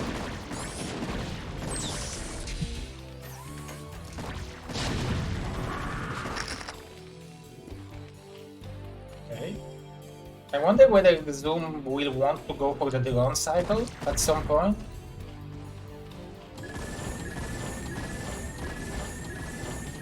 Yeah, because I don't know if there is a comeback from what Zoom is doing. I think he's too behind, like too invested into this openings that he should go with it, and I like the option of switching to mutas and going for mass Hydras and switching to mutas to snipe the tanks.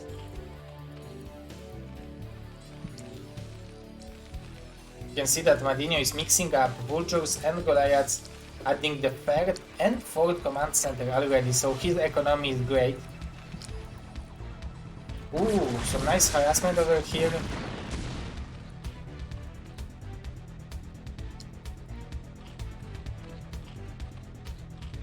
We will see no armor, I think. Yeah, no armor until for the next 2 minutes, so those tanks will take a lot of damage from the mutas. We have 5 OctZerg. Maybe it's possible to stabilize for Zerg if Terran will be too passive.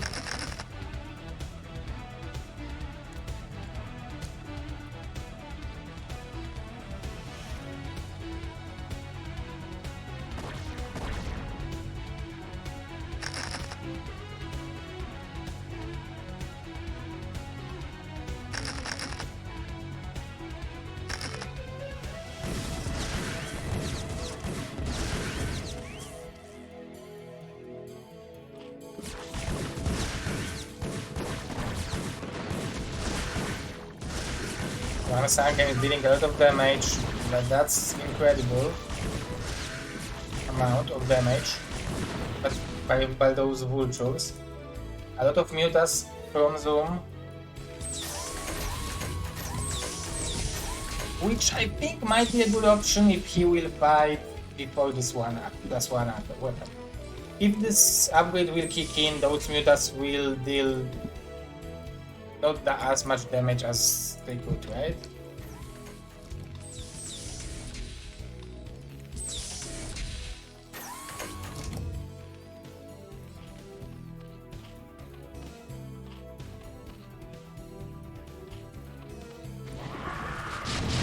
Nicely done by Madinio, catching some Hydras off guard. Even 3 tanks here in terms of some maximum Hydra pressure and double expanding. He definitely has a CVs to transfer, but it's not like it will be 4 by Stergan for too long, because he will be mined out in the main in a while, and natural is not dry yet, but slower. Definitely mutas could snipe this tank. There are some building on top of the tanks in case of queens, because all those mutas could have been queens as well. Straight up engagement from Zoom.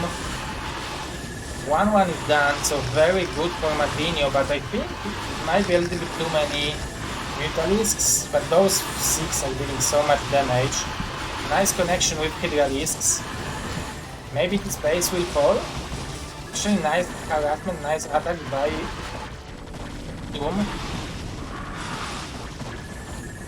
At the same time, Madinio cleared the drones in his third base. Nicely done as well. Now the tanks are undefended, so he can start target fire them.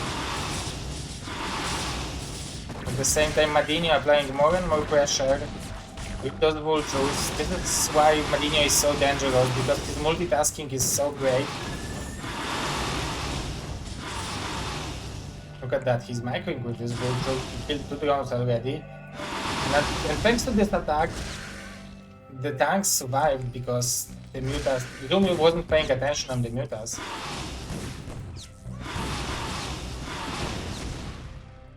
And we have huge drone cycle. Oh, at the same time, Zoom is jumping in on top of those Goliaths. He's not allowing Madinio to build a significant number, a critical mass, which is not impossible to fight.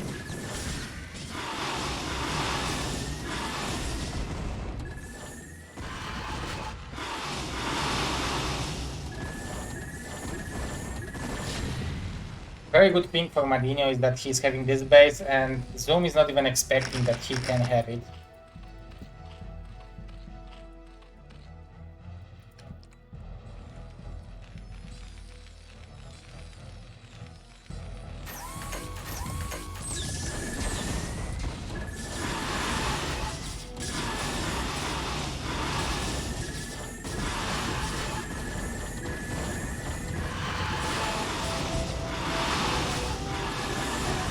If those mutas would have plus 1 weapon, it would be totally different engagement.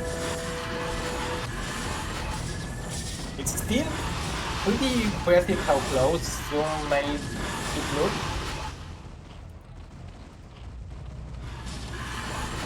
But I think this is just not enough. GG. And yeah, good job by Mr. Madinio. And now we will have the winners match between Dewalt and OctZerg.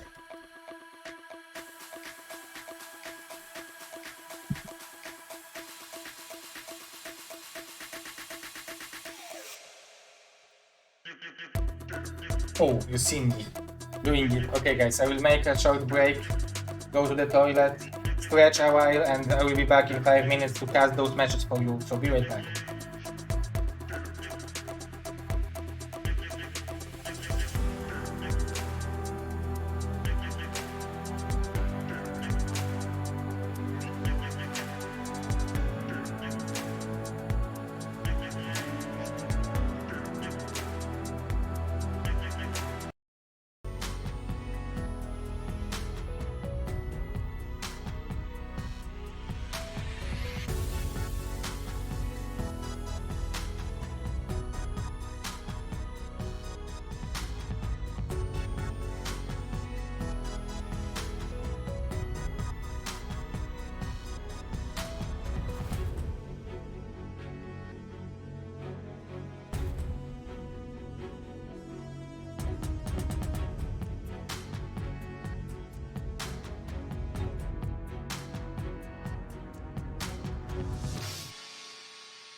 Hey guys, I'm back.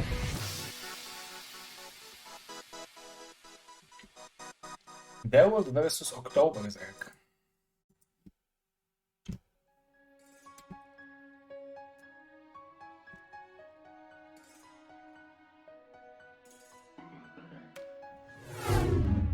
Yeah guys, so Dewalt versus OctZerg coming up now.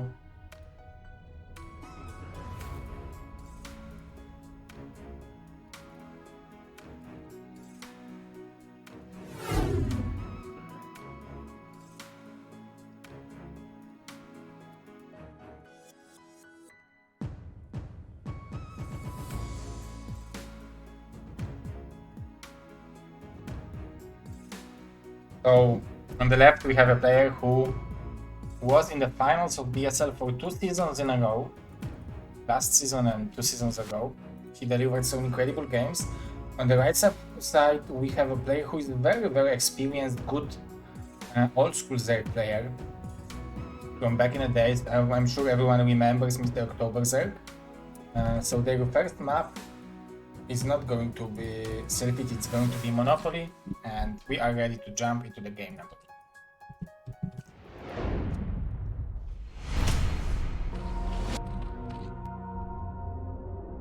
Okay. Of OctZerg on 12 o'clock position, and Dewalt on the 3 o'clock position. Or like 11 to 3.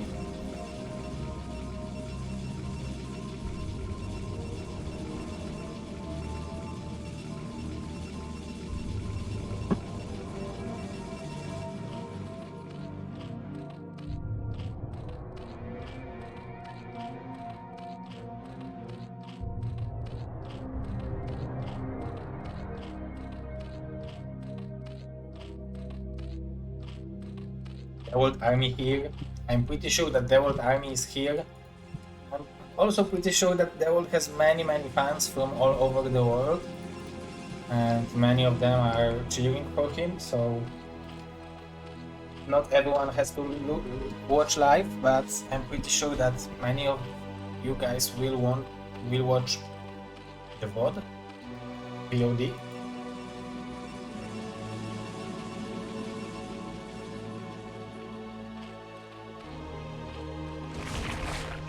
Look at the gas tweak. So 9 pull with gas tweak. I like this opening. I don't understand this gateway position. I think it should be a little bit higher, right? But maybe it's on purpose. I don't know. I don't think it is.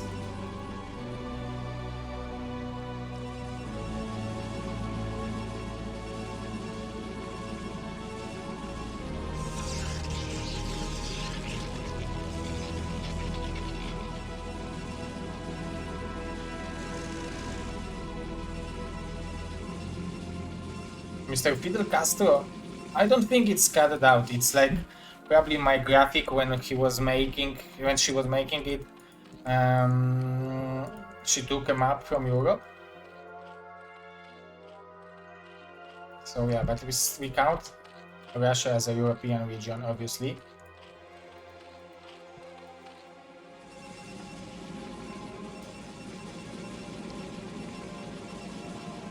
Okay, so 9 pull. But sending links into the wrong direction, and on this map it can punish you because he could miss the Zealot. But now he will see that Dewalt went for gateway first. So I wonder what will be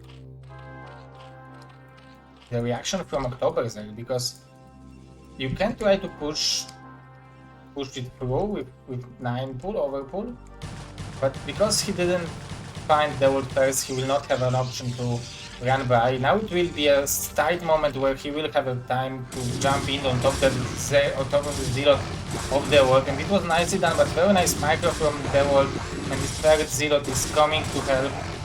But look how bruised up all those 3 Zealots are, so that was a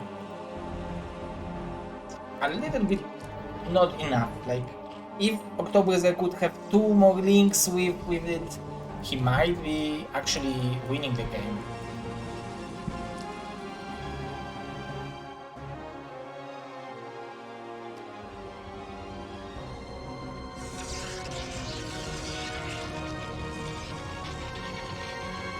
As we can see, the Natalie, the poet woman, is cheering for Dewalt. That's good that we have a Dewalt fans. We all also hyped for Dewalt. Ooh, Poet Hatch cancelled. I'm also hyped for Dewalt this season. I would like to see him perform as good as it's possible. I'm looking forward against his matches against Bonnie, Ziki, the Chinese players, and the American players, the Latino players. We will have all the best players from each region, so actually it's really impressive. It might be really impressive, I mean, the games. Okay, so we will have 5 Zealots into very late cybernetic core, actually.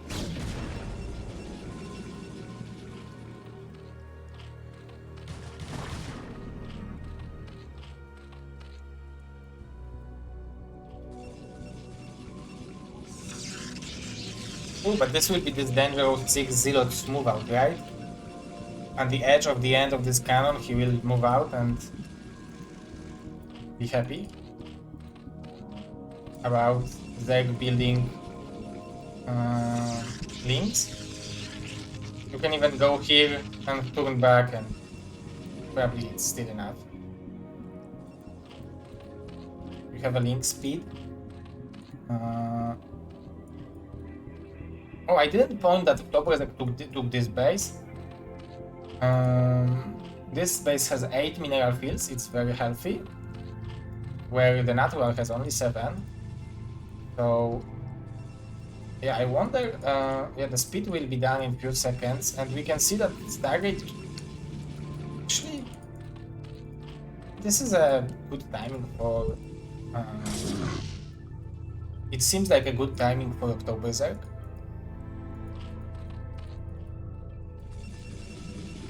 However, he will lose Overlord on 2.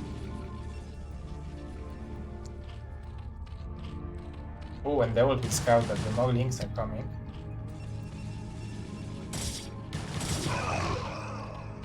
Speed should be down.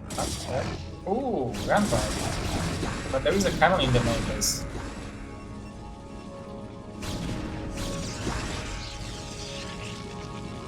But this is always some pressure, right?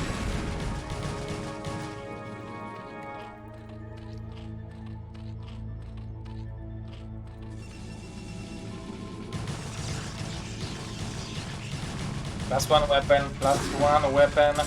This is very late weapon for Dewalt on Forge.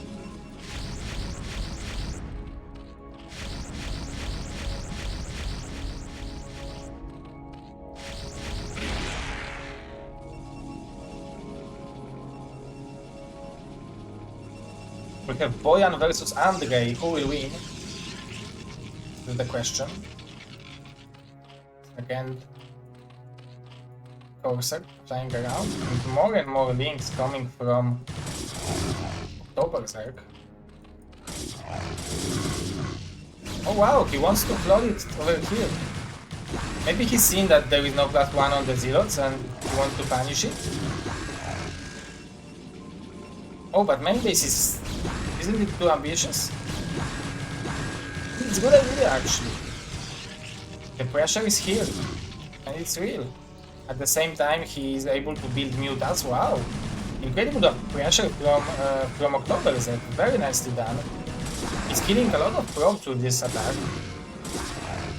Forcing additional cannon. 3 cannons actually.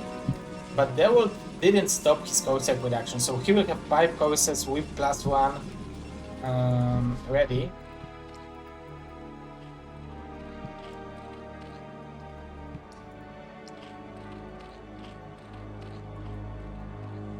And now, yeah, the zealots are moving out. You need to do something with the zealots, and this is hard moment for Zerg because you don't have enough ground army, so you want to fight, kill the zealots with mutas, but at the same time you want to apply pressure on the main base of the Protoss.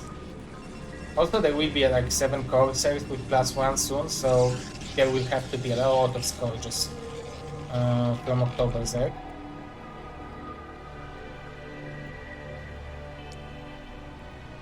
Because he was so aggressive at the beginning, his drone number is relatively low, but the probe number is also not too high.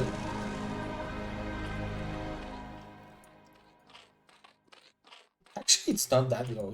It's he should be able to even place the 6 hatcheries soon, right? +1 for the Hydras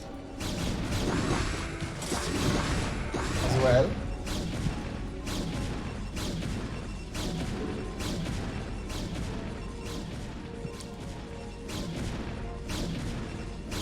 Duncan Jedi.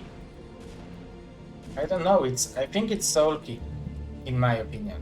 I'm a big fan of Sulky, but probably Soma is also very, very high.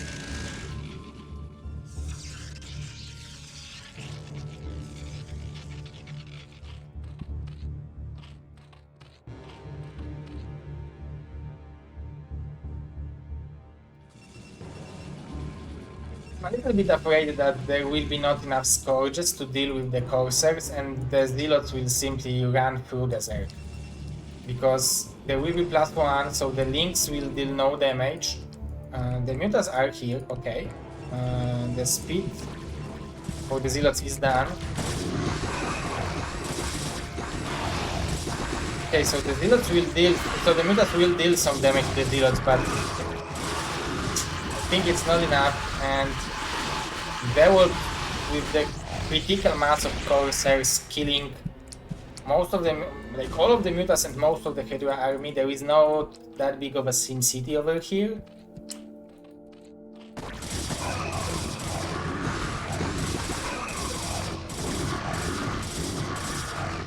Dewalt is showing how it should be done. GG. And we have 1-0 lead for our Protoss player. Nicely done.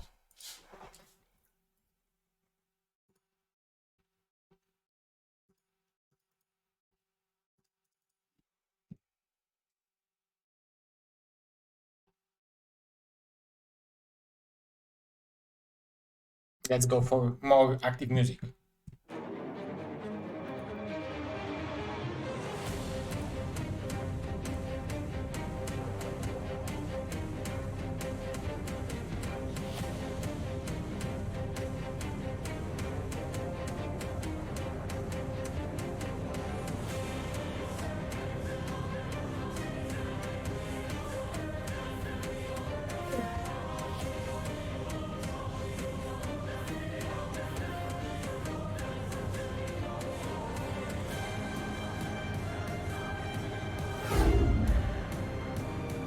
Got 1-0 lead for Dewalt.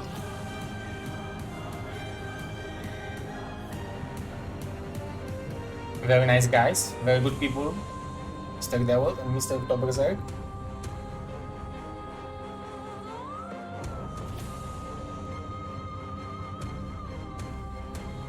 The map is going to be Silphid. Let's get directly to the game.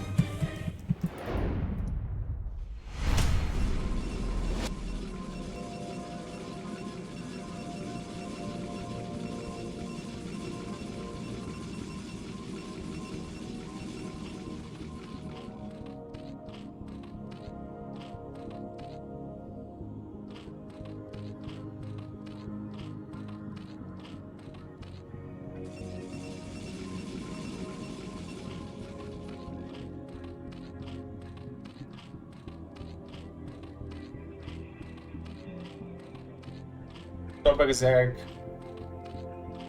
8 o'clock and Dewalt on 12 o'clock.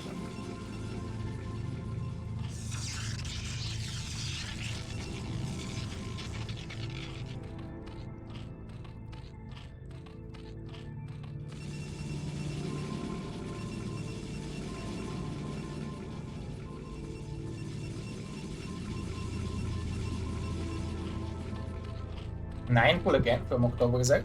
Okay. Maybe he was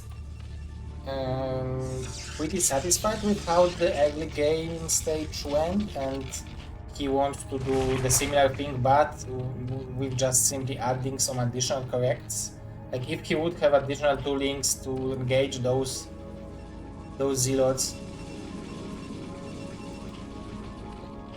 it would be a totally different outcome.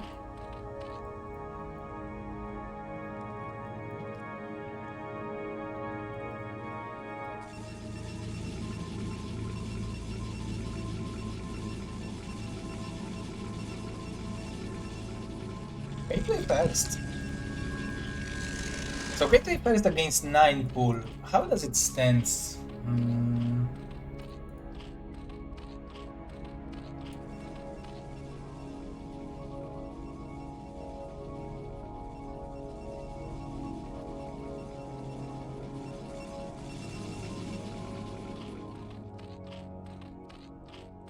he went 9 pool into only 2 links. But he will be able to block the scouting, so that might be the main reason to do it. Very nice micro from OctZerg.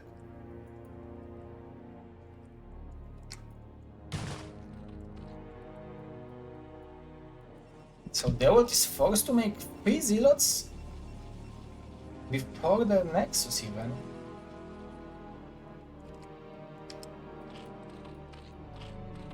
The speed is not on the way.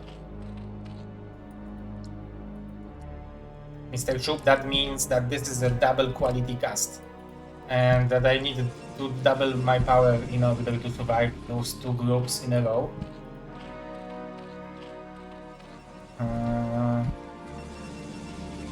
It's not a good day for a Zerg, isn't it? Mr. Big Graph. Yeah, today it isn't, man. Today it isn't because we have the best Russian Protoss, considered as top 3 European players and considered as top 3 world players. So Dewalt is a huge power. He was a finalist in the last 2 seasons. So yeah, it's not that good of a match for Zergs, but overall I think it's a good day for Zergs. We had 3 Zergs group.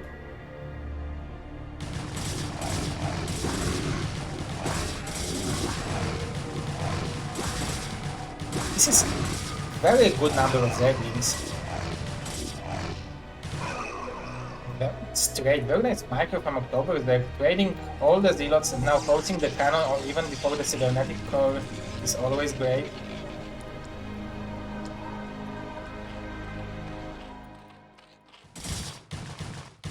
Nice micro again, pulling the wounded ones. And if he will clear the Zealot without losing anything, it will be even more impressive. Oh, the drone got some punches.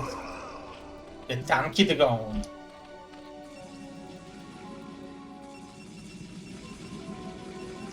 Cybernetic core from Dewalt. It seems late, but it is late. It is so late compared to the OctZerg tech timing. But OctZerg is staying only on 2 bases. I don't know if Dewalt had opportunity to scout whether there is a third base from OctZerg or not. He might be thinking that instead of investing all those money in Lair and Spire, he just simply went for the third base somewhere. So that's why he left the probe from the main base to scout it and to confirm it. Double Sexy Observer, yeah? Oh yeah, I forgot that this is my second alter ego. Oh, there should be Zero and Sexy Observer, right? In the studio.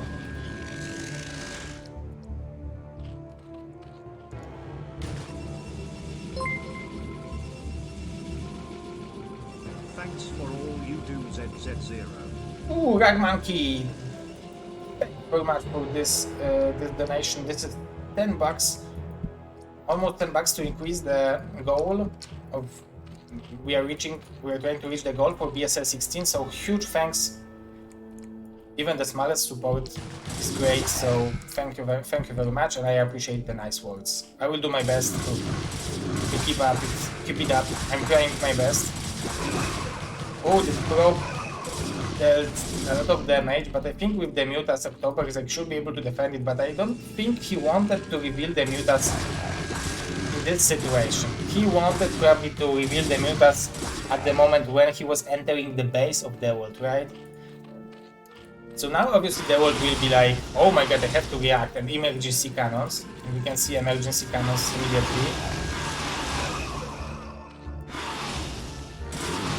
At the same time, Dewalt splitting Zealots to apply more and more pressure with the minerals. 3 drones might fall and will fall, so this is incredible harassment. 18 drones to 35 probes. Not too healthy for Zerg, but he has a tech advantage.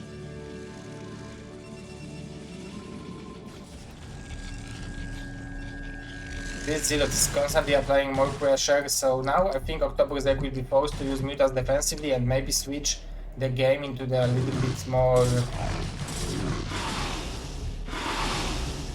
mid-game. Maybe try to aim for some kind of a 5-hatch Hydra timing, or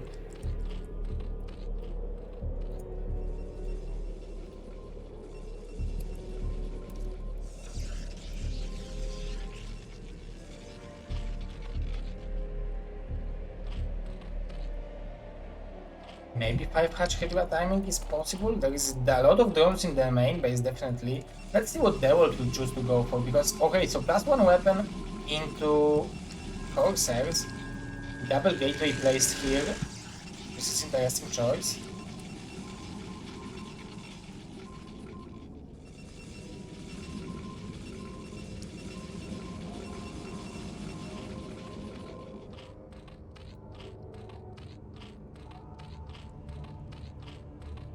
Oh, the 5th hatch and double extractor. Oh, but this Scarface is late.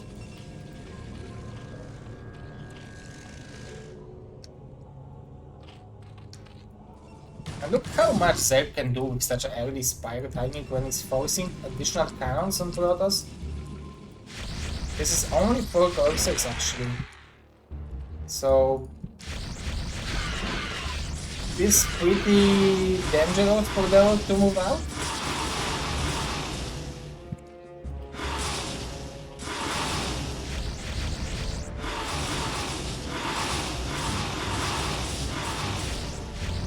They'll be looking for some scourges. I mean OctZerg, because he would want to fight the Zealots, not the Corsairs, but it looks like Dewalt was able to win this Corsair engagement, even though he didn't have that good of numbers.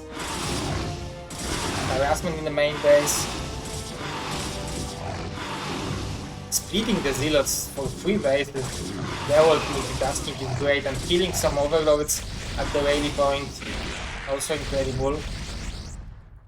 So what OctZerg was missing, I think, is like 6 Scourges more, and he would be in a very good situation.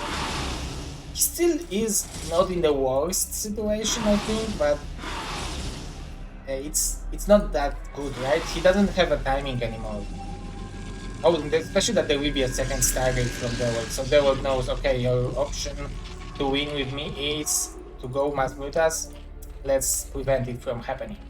And OctZerg is supply blocked now, so there is no option to build anything. Now he will build some emergency scourges, but those Zealot will have a lot of time to deal a lot of damage, and GG is called. Dewalt is winning 2-0 against OctZerg.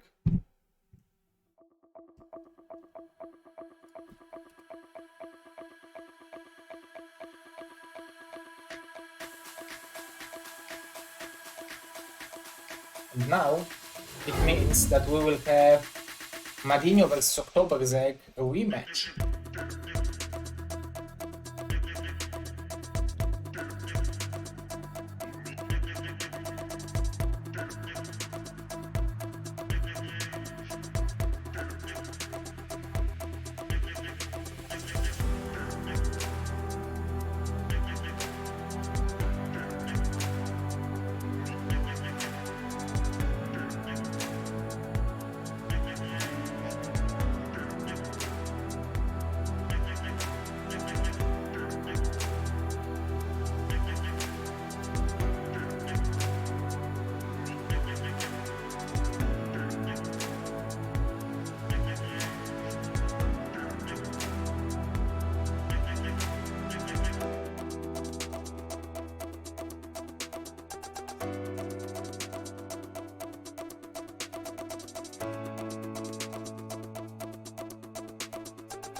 The map is going to be Vermeer, so let's get to the game 1 between OctZerg and Madinio.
good games from OctZerg in the first starting matches series, where he went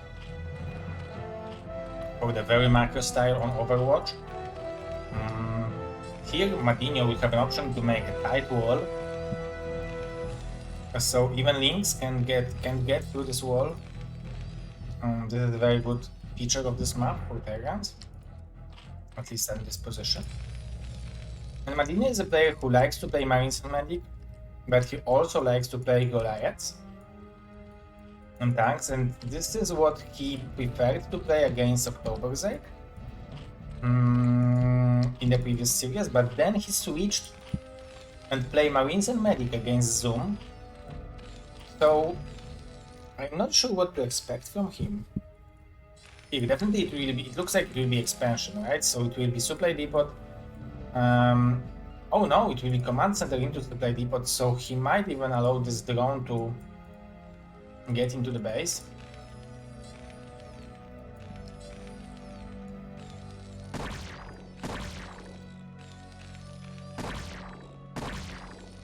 Very nice harassment from OctZerg.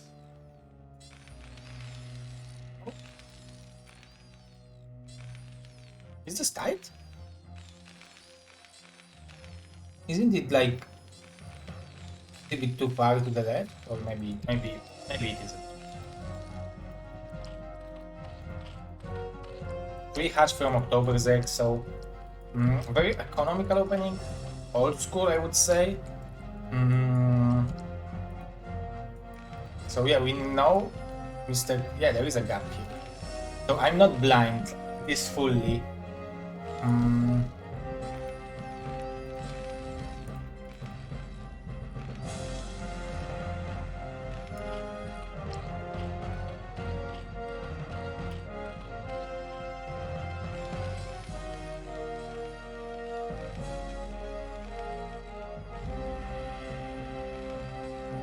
Show us the bracket.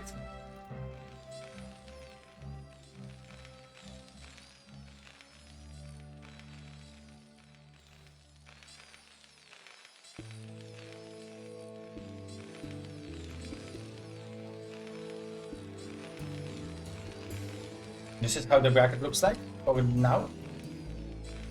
So it's the decider match. Winner of this match will go to the winner bracket of European Championships, and loser will go to the loser bracket. Unfortunately, Mr. Zoom is eliminated. This is how the bracket looks like.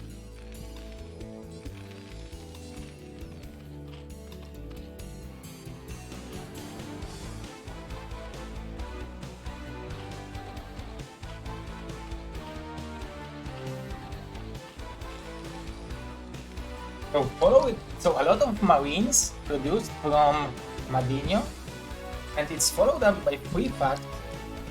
I wonder if it will not caught off guard OctZerg, because I would expect Marines and Medic.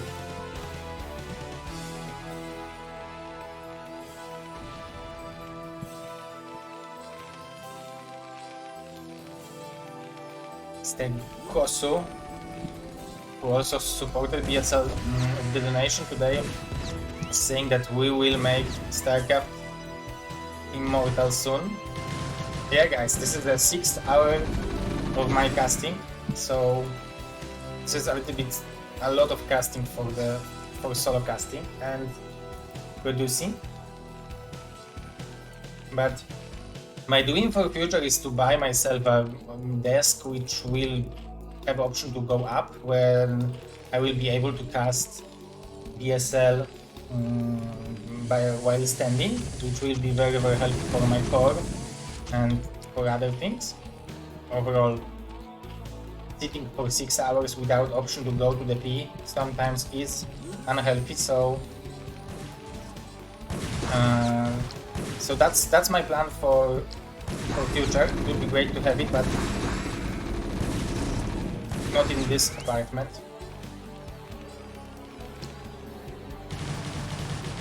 Ooh, if he will be able to take this armory, it would be so incredible, but we can see that Madinio is very quick in their action, and I think Madinio is repairing quickly enough that he will not do it.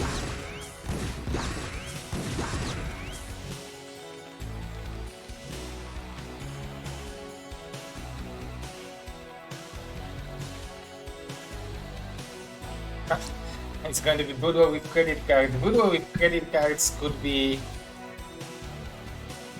so interesting because this is probably the plan for Blizzard.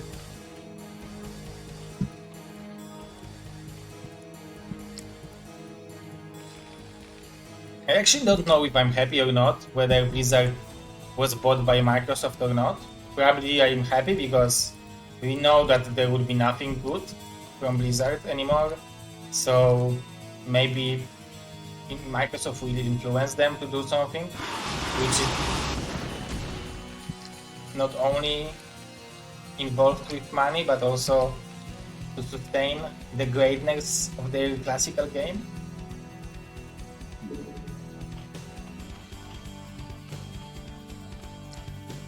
Oh, the fifth hatch and evolution chamber. So probably Hydra switch going on will happen from OctZerg. His economy is very healthy. This game Madinio economy is not that great.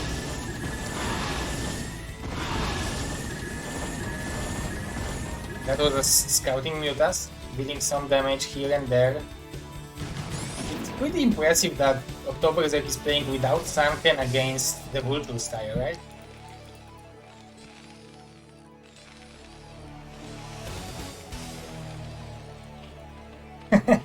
Microtransaction. You need to buy a subscription to start with 5 workers, right? And we would still lose against Koreans without subscription. Plus 1 weapon for Hydras, a lot of drones from OctZerg, so he played something similar what Zoom wanted to play, but he approached it a little bit differently, so he decided, okay, I will go Mutas, I will control the air, try to keep Terran from scouting, go for the 5 hatch, even 6 hatch Hydra, and no Sunken is being punished. 3 drones.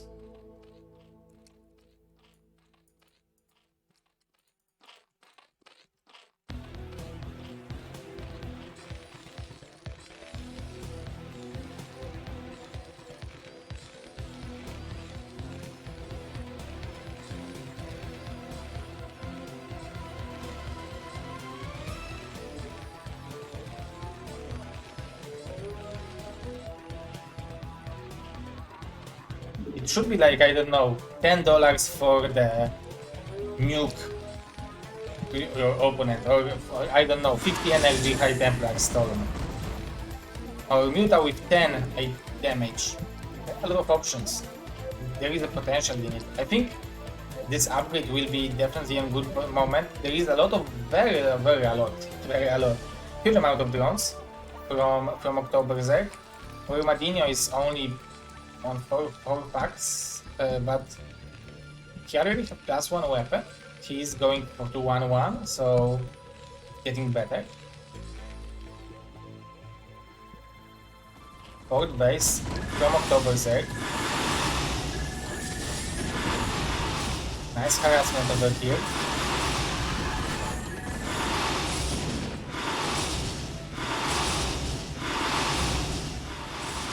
Madinio with very slow reaction, losing an extractor.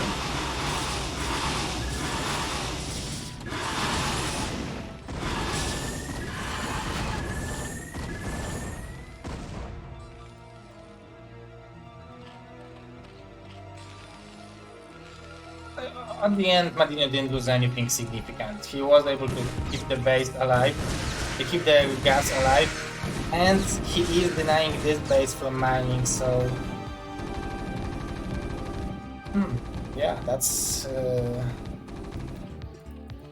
lot of Hydras, but that's great for Madinio to be able to keep this base from mining. At the same time, we have not that big amount.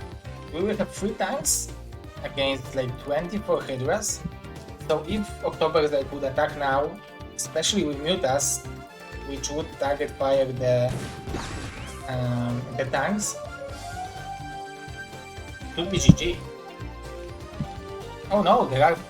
Oh, Madinio, you sneaky bastard, look at that, 2 tanks are here. I almost didn't catch that one. Okay, so this is pretty powerful 1-1 timing. Nicely done by Madinio. He will have like those islands to use to operate, to work with. And against Hydras, it might be a good way to put tanks here and tanks here, which will make double coverage, and those mines will also buy a lot of time. I wonder whether there is a speed for the overlords. We have a counter harassment from OctZerg, so very nicely done. Lowering the number of STVs is always great.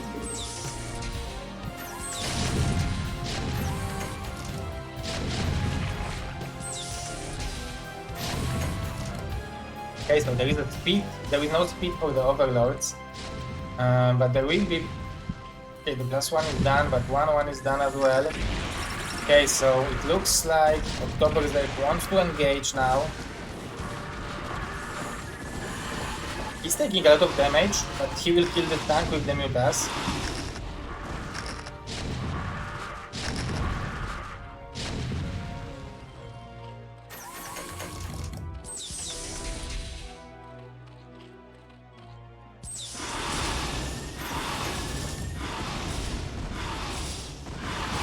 Nice micro from OctZerg, clearing those tanks is always good, and now the Hydras will have much easier way of fighting this.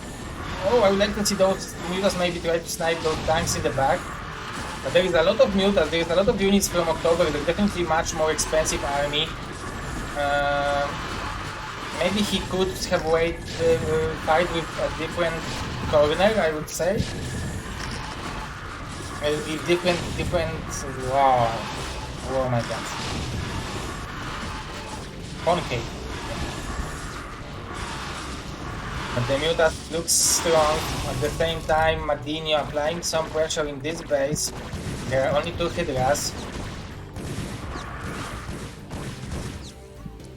The tanks.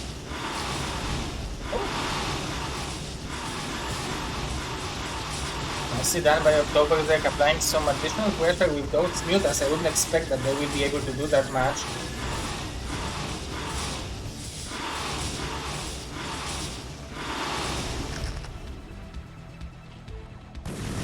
So the pressure is real here.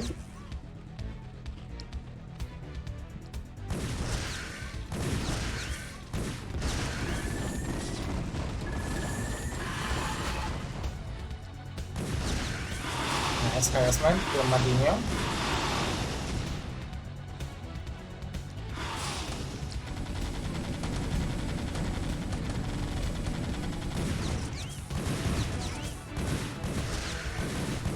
I think this base could be easily held with Mutas, but on the other hand there are a lot of different ways you can use Mutas. This base will be cancelled, that's impressive, incredible.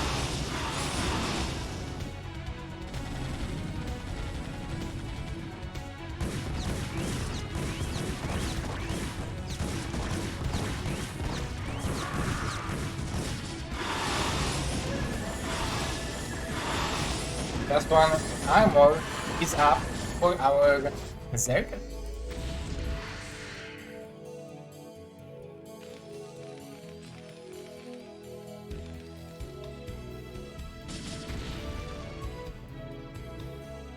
So army-wise, I think OctZerg definitely has enough to be able to keep Terran in base. But economically-wise, it's free base versus free base. He badly needs to take one more base, I think. Because this mech can be very powerful, especially that we are approaching. Oh, there is no science facility yet. So there is no +2 on the way, but now, yeah, science facility has been added. So those free Terran mech armies is just too powerful. So when you are a Zerg, you probably want to have big enough bank that you can throw all this, like one army, supply 200 supplies on Terran, lose it, and then you will be able to rebuild it. Some scans from Madinio. No overload speed yet.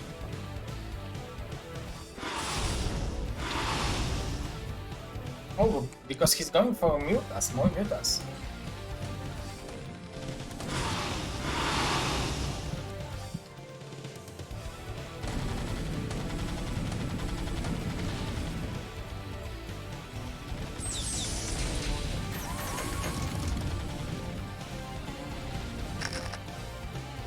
at the supplies, it's 150 to 130. So the advantage for the Zerg, it's not too often we see that happening. A little bit off location hatchery, but still for drones will be able to allow it to mine, to meet. And we have 2-1 upgrade, Vessel and Irradiate on the way.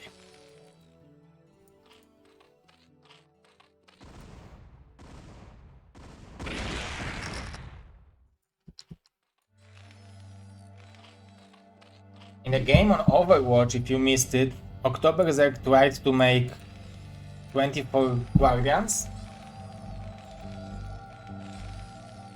I don't know if it will be the case this game as well.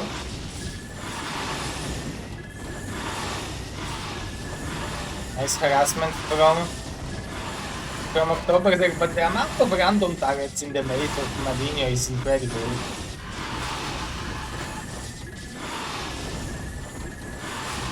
Look at the amount of random targets, it's like anti-recall defense.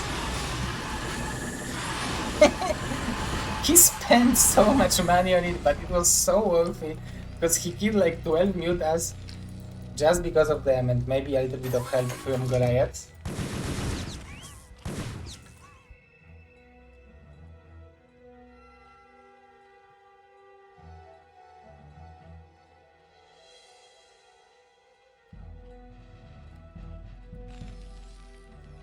Yes, exactly, as you can see on the chat, guys, we are looking for the sponsor for BSL16, so if you want to see more of those games, not casted by me because I'm usually only observer, today I'm casting because I didn't want to put in anyone on the mind of casting 2 groups in a row, because it's too hard for solo cast, so I decided, okay, if it's too hard then I will do it myself. Ooh, huge engagement from OctZerg, very good engagement I would say, but trade will be semi-equal. Ooh, nice find there.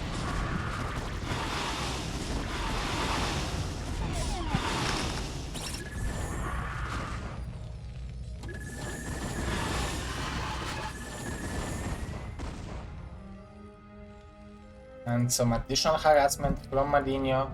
He's very good at it. This is what Madinio excels in. He's extremely active on the map and his multitasking is incredible, so even though that maybe his build order is not 1000% optimal, he is able to get back to the game with the good harassment very often. And look at that, this is a sneaky base, but it's very good for him. This is what he maybe even needs.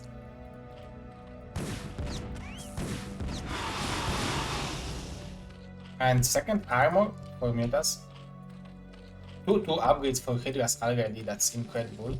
Where you have 2-1 for Terran and not additional 1.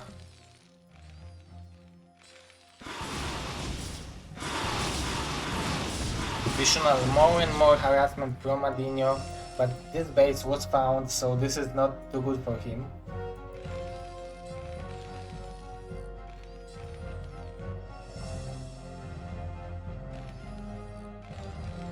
Ooh, 6 o'clock base.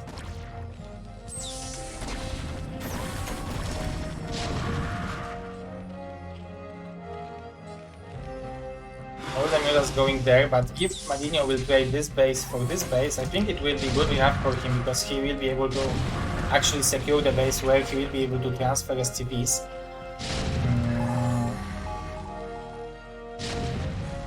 2-1.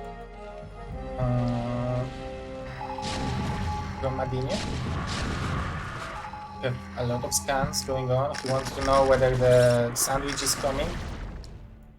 Those mines positioning, as I said, it's such a great job by Madinio. Ooh, this irradiate is worth in gold.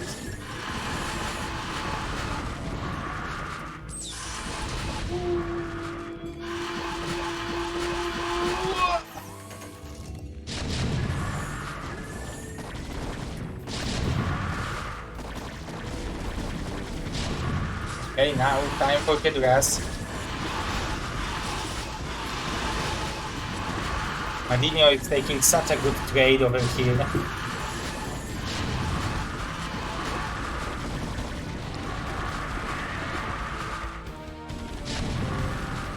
If OctZerg would attack from this direction, it would be a totally different outcome of this battle, but now he should evacuate those drones. He still has an incredible income, where Madinio is mining only from one base. But now Madinio is simply sending some SCVs over there to the 6 o'clock position, and he will be satisfied with the outcome. Some more reinforcements coming from Mr. Madden. You can see that now he suddenly got army supply advantage, so that's incredible.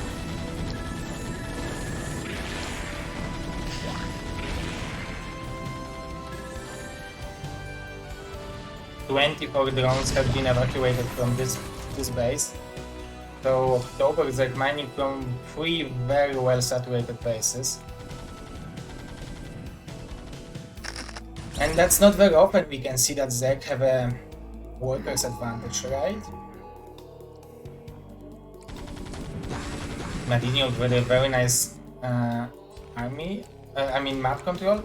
I'm wondering if it's still not worthy to go for this upgrade. I understand that he's low echo, but 2-1, like the 3-2 seems so powerful, especially against Zerg, who is dealing not enough damage, so this armor against Zerg is incredibly powerful. Those 2 armor links can survive some hits, right? They even fight you against Terran Ultralisks.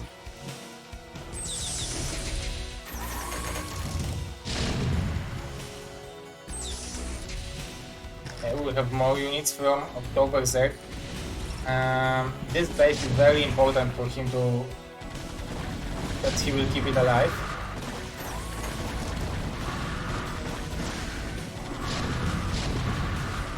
The tanks are helping a little bit. We will have more counterattack, but those are like random counterattacks. They will have a hard time to deal any significant damage, at least to this base, right? Maybe this base will fall, but still Madinio is mining from this base, and he still has significant amount of units. Very nice micro from OctZerg, pulling the wounded. Getting us back.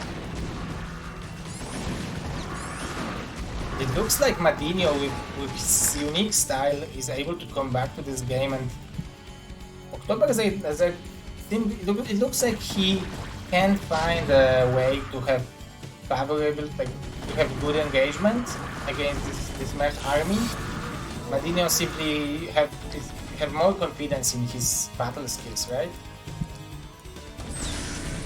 And now it will be one base there only, so Madinio is doing an incredible job by coming back to this game.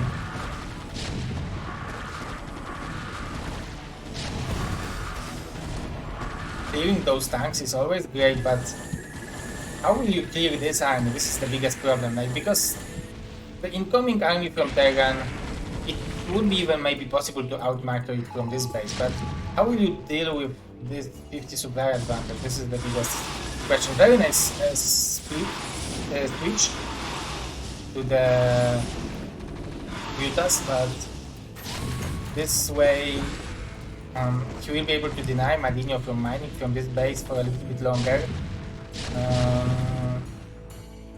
But Madinio already thinks about taking additional base, and we have a very important engagement from our Zerg player. He wants to clear those units because this is his only mining base. Without this base, it will be impossible for him to keep on in this game, keep playing.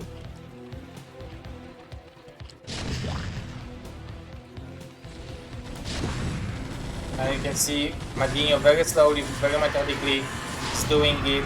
Now the Mutas might be able to clear the Goliaths, but I think it's still not enough. And the tanks, 33 drones will be killed. GG from OctZerg, and Madinio is taking game 1 against our Macedonian/Croatian Protoss. ZZZerg. 6 hours of casting. Sorry guys. I will give you some cool music while you are going to join the Patreon, and at the same time I will prepare the next match, okay?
So Madinio versus OctZerg, they are fighting for the second spot in the group. Second spot goes to the winner bracket, the third spot is going to the loser bracket.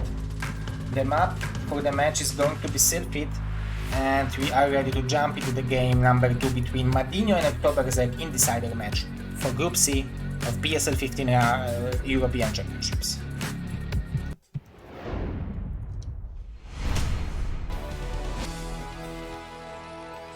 Spawning on 2 alpha group position we have Madinio, and spawning on 8 o'clock position we have OctZerg.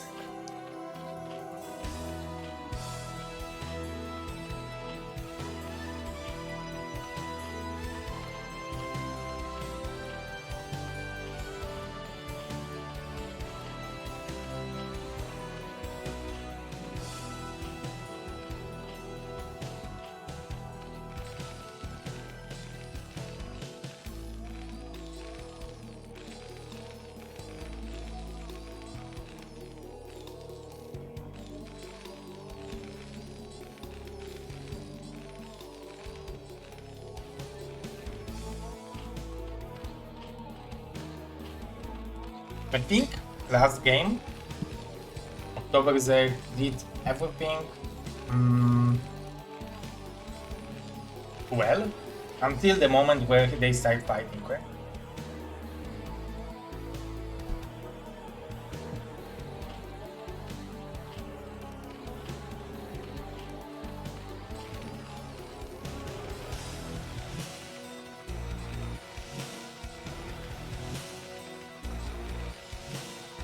So maybe if OctZerg, maybe that's the reason why he picked Silphid, because maybe he thinks that Silphid is much more open map, so it will be maybe easier to flank with the big amount of headrest. But you can see that Madinio is doing something more tricky this game, which means that yeah, he's going for some fast fact, and let's see if he will pull from gas. No. Raids. Time for raids.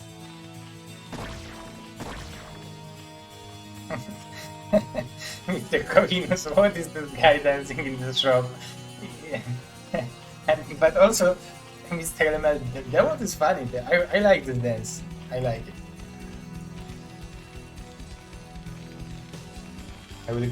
I will take a bite because I'm hungry, guys.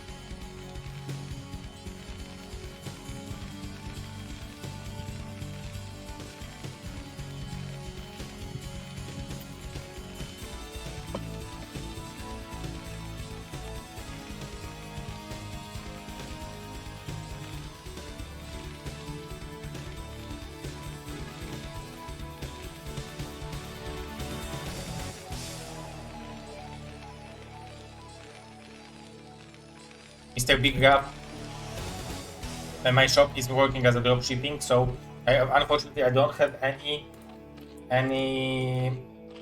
t-shirts, but if you will want them, we will be able to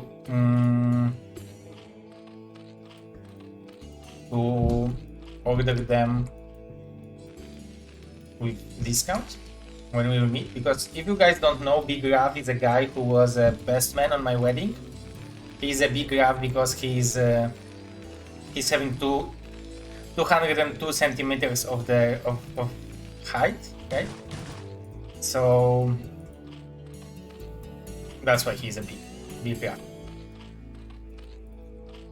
And now he's in Poland, so actually next week we will meet. So that's great.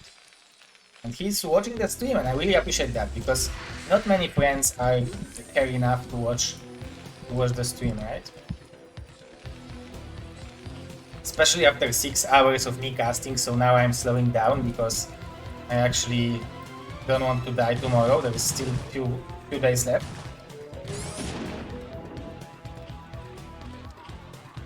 Okay, so the spire timing is very, very quick. The wall in is good enough, I think, but I'm a little bit afraid that having a sunken against speed vultures is a must-have. Even though if you will have quick enough mutas, at some point you still want to move the mutas. At some point you still want to move the mutas to the main base of your opponent, and yeah, this is what you want to do, right? So this is why sunken is needed, because then you will need some defense in the natural. But fortunately for Mr. OctZerg, he didn't lose any drones, so that's very good evacuation timing. But Madinio, with the excellent micro, is showing some Norway firepower. Does Norway have their own car? Oh wow, this micro from Madinio is incredible. And look at that, he's finding more drones. Incredible.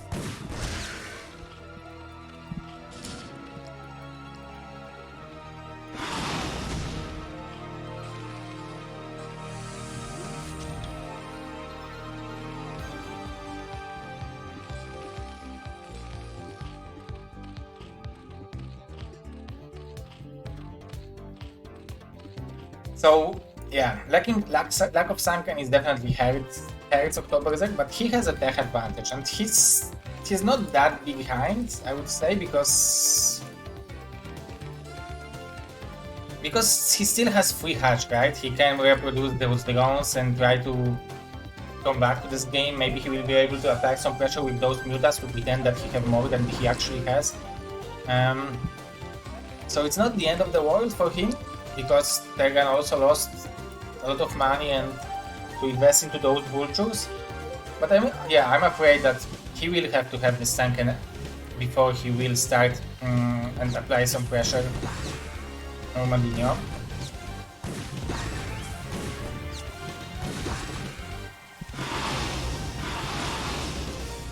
Our Viking from Norway is fighting back. The first match was 2-0 for Mr. OctZerg after very interesting matches.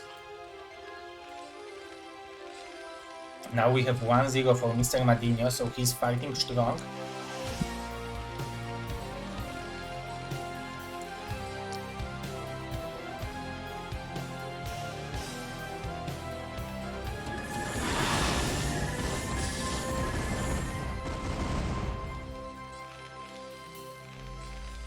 Zero will be done soon for Madinio, so he might be aiming for the similar 11-minute-ish 1-1 timing. Mr. Flying, this is a good SimCity if you have sunken. Oh, now you will. Okay. But overall this is a good SimCity, right?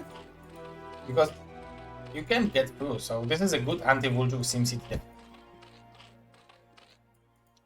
Quick sunken. Oh, but this is a lot of mutas again. Nice catch. catching the vulture who might block the drone from taking additional base. More drones from OctZerg. And the base over here, okay. This is definitely a good way to come back. Mass mutas from this base. +1 car base will be done soon. Okay, +1 weapon started for Madinio, so it will be more like a 12-minute move out. Madinio scouting this base, very nicely done.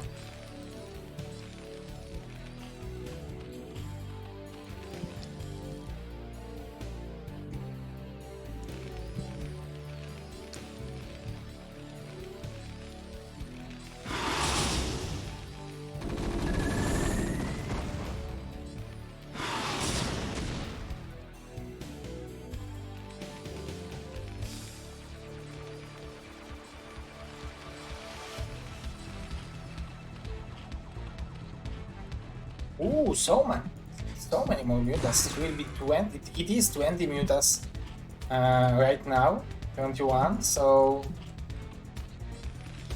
is he going for weapon?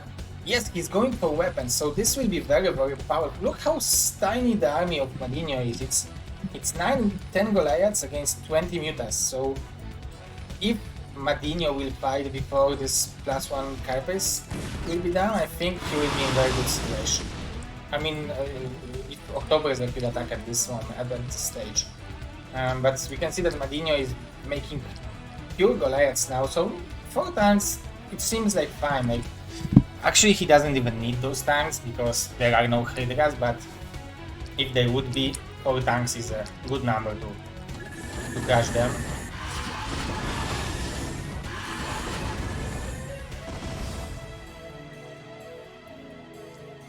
So, this is okay. But also more Goliaths incoming, but it looks like those tanks at least will be able to deal some damage, but all the mutas will clear the Goliaths, so very good attack from OctZerg. There is no armor on those Goliaths, so he is dealing much more damage to them with the bouncing shots. As you can see, those bounces are bouncing.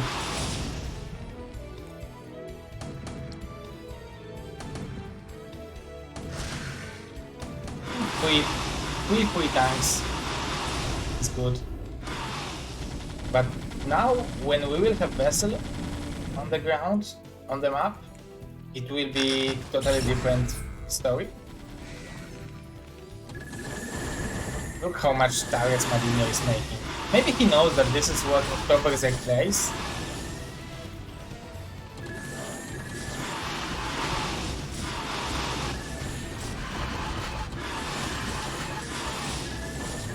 There is still some target under this engineering bay. So overall I understand the reason why OctZerg attacks. He feels like this is a timing where he should attack before the vessel.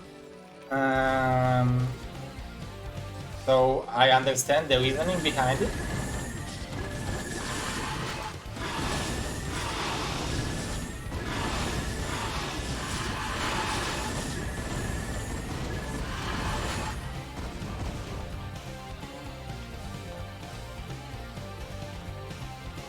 I like how OctZerg is coming back to the game, because he was so behind with the early pressure from Vultures, and he was able to secure the third base, make with his carry army of mutas that Madinio has to respect and can't move out to the map. Obviously, Madinio is a master in harassment, so he is doing it as good as it's possible.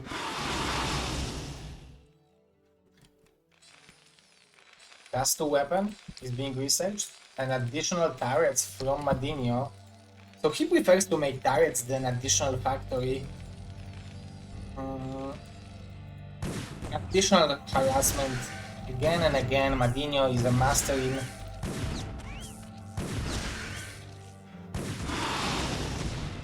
in those harassment moves. 62 to 31 drones.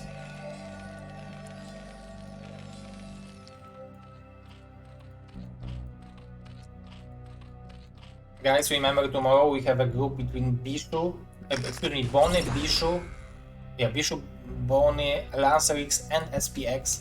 So very, very interesting group tomorrow. On Friday we'll have the bracket. On Saturday we'll have the bracket stage as well, second day, and on Sunday we will have the final day of bracket stage and the group draw for BSL season 15. So it's great. I'm hyped. I can't wait to see who will be the 4 players from Europe. Madinio with slight supply advantage, but the fact that OctZerg secured this 4th grass base is great for him because Madinio is only mining from those 2 bases. His STV count is very, very high, so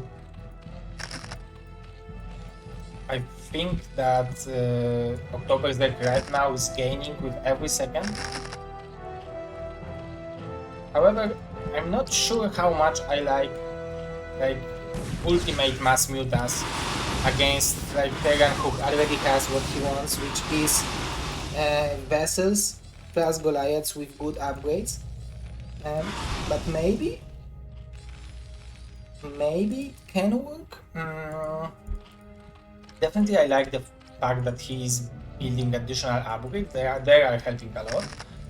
But the problem during the engagement is that if Terran will land 3 irradiates, you don't have time to split usually, and if you start splitting, your mutas are not fighting and they are taking plenty of damage, and 3 irradiates into huge camps of mutas is dealing more damage than Goliaths. So it's simply, you need to attack, spread units. Overall it's hard. It's doable, but it's so hard that I hope that OctZerg will show us how to do it. But now Madinio knows. Okay, so this is the mass muta.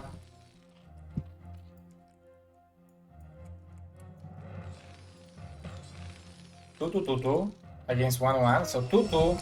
This is a huge power spike for Terran because with only +1 weapons, the bounces will deal almost no damage to the Terran army, and those bounces are dealing so much damage usually.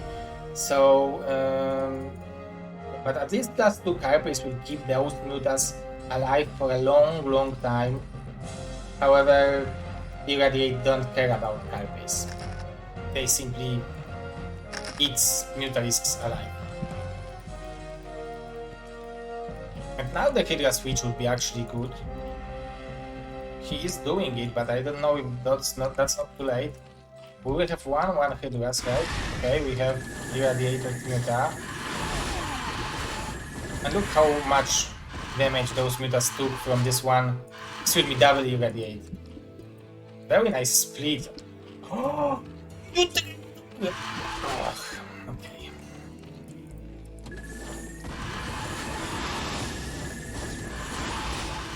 I think OctZerg should wait until those mutas will regenerate. Nice reaction on Irradiate from Madinio.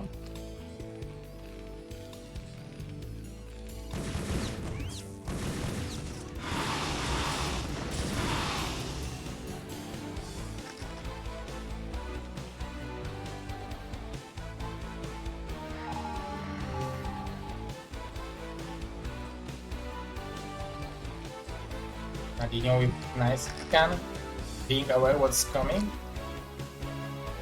I don't see those Hydras.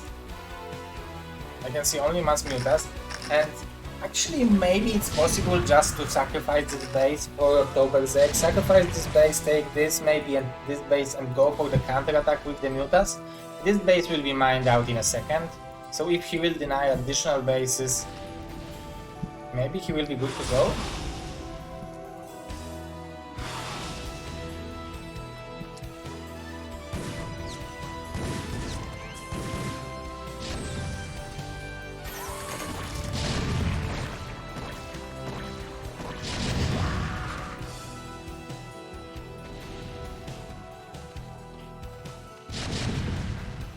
We need to remember that this is an important match for for OctZerg and for Madinio, because this is as good spread as it can be. So the Irradiate is not dealing too much damage, but still it looks like this is just too powerful over Terran army. But OctZerg fighting until the end because he knows that going to the winner bracket of BSL15 European Championships will give him a much bigger chances to qualify to the season finals, because only top 4 players are advancing to the season finals. So we need to pick top 4 from the 16.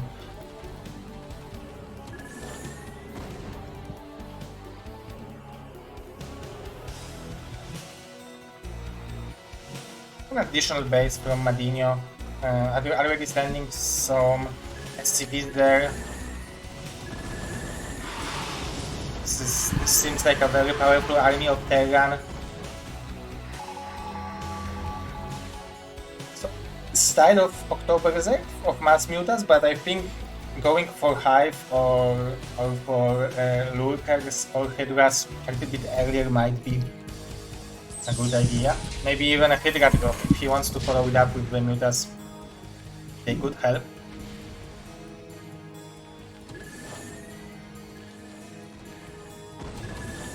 Some additional factories, but I think it's very hard.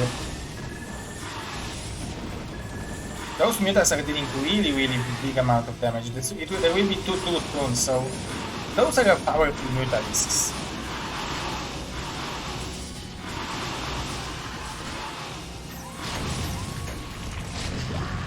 Maybe if he would decide to attack when there was 2-2,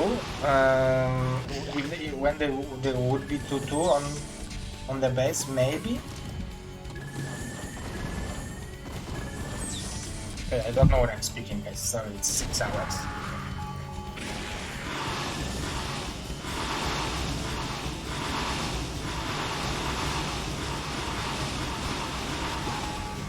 This is most fresh base out of our Terran, out of our deck, but I really like what OctZerg is doing. Obviously this base is impossible to kill, so now it's too late to do it, but if you decide to go for something like this when this base wasn't defended that well, then I think there would be a chance for him to come back, but now I don't see.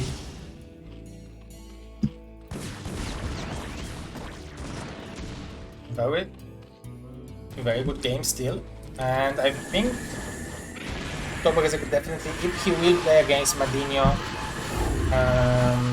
then in the later stage, then he can definitely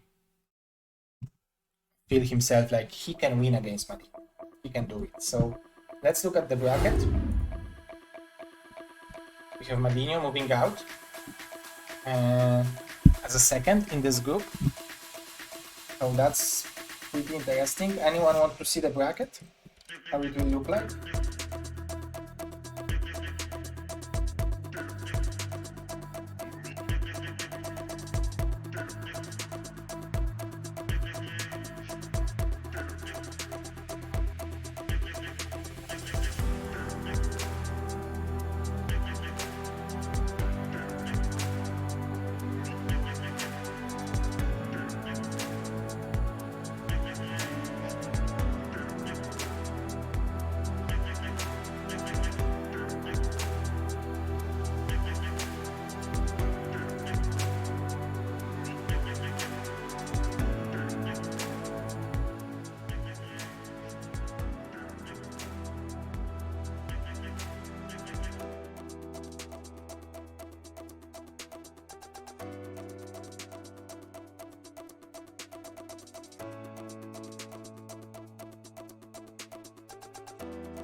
No, here comes Cryo. Here goes Madinio.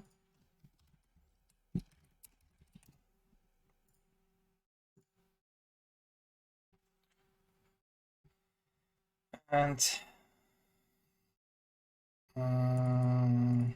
here we will have attack.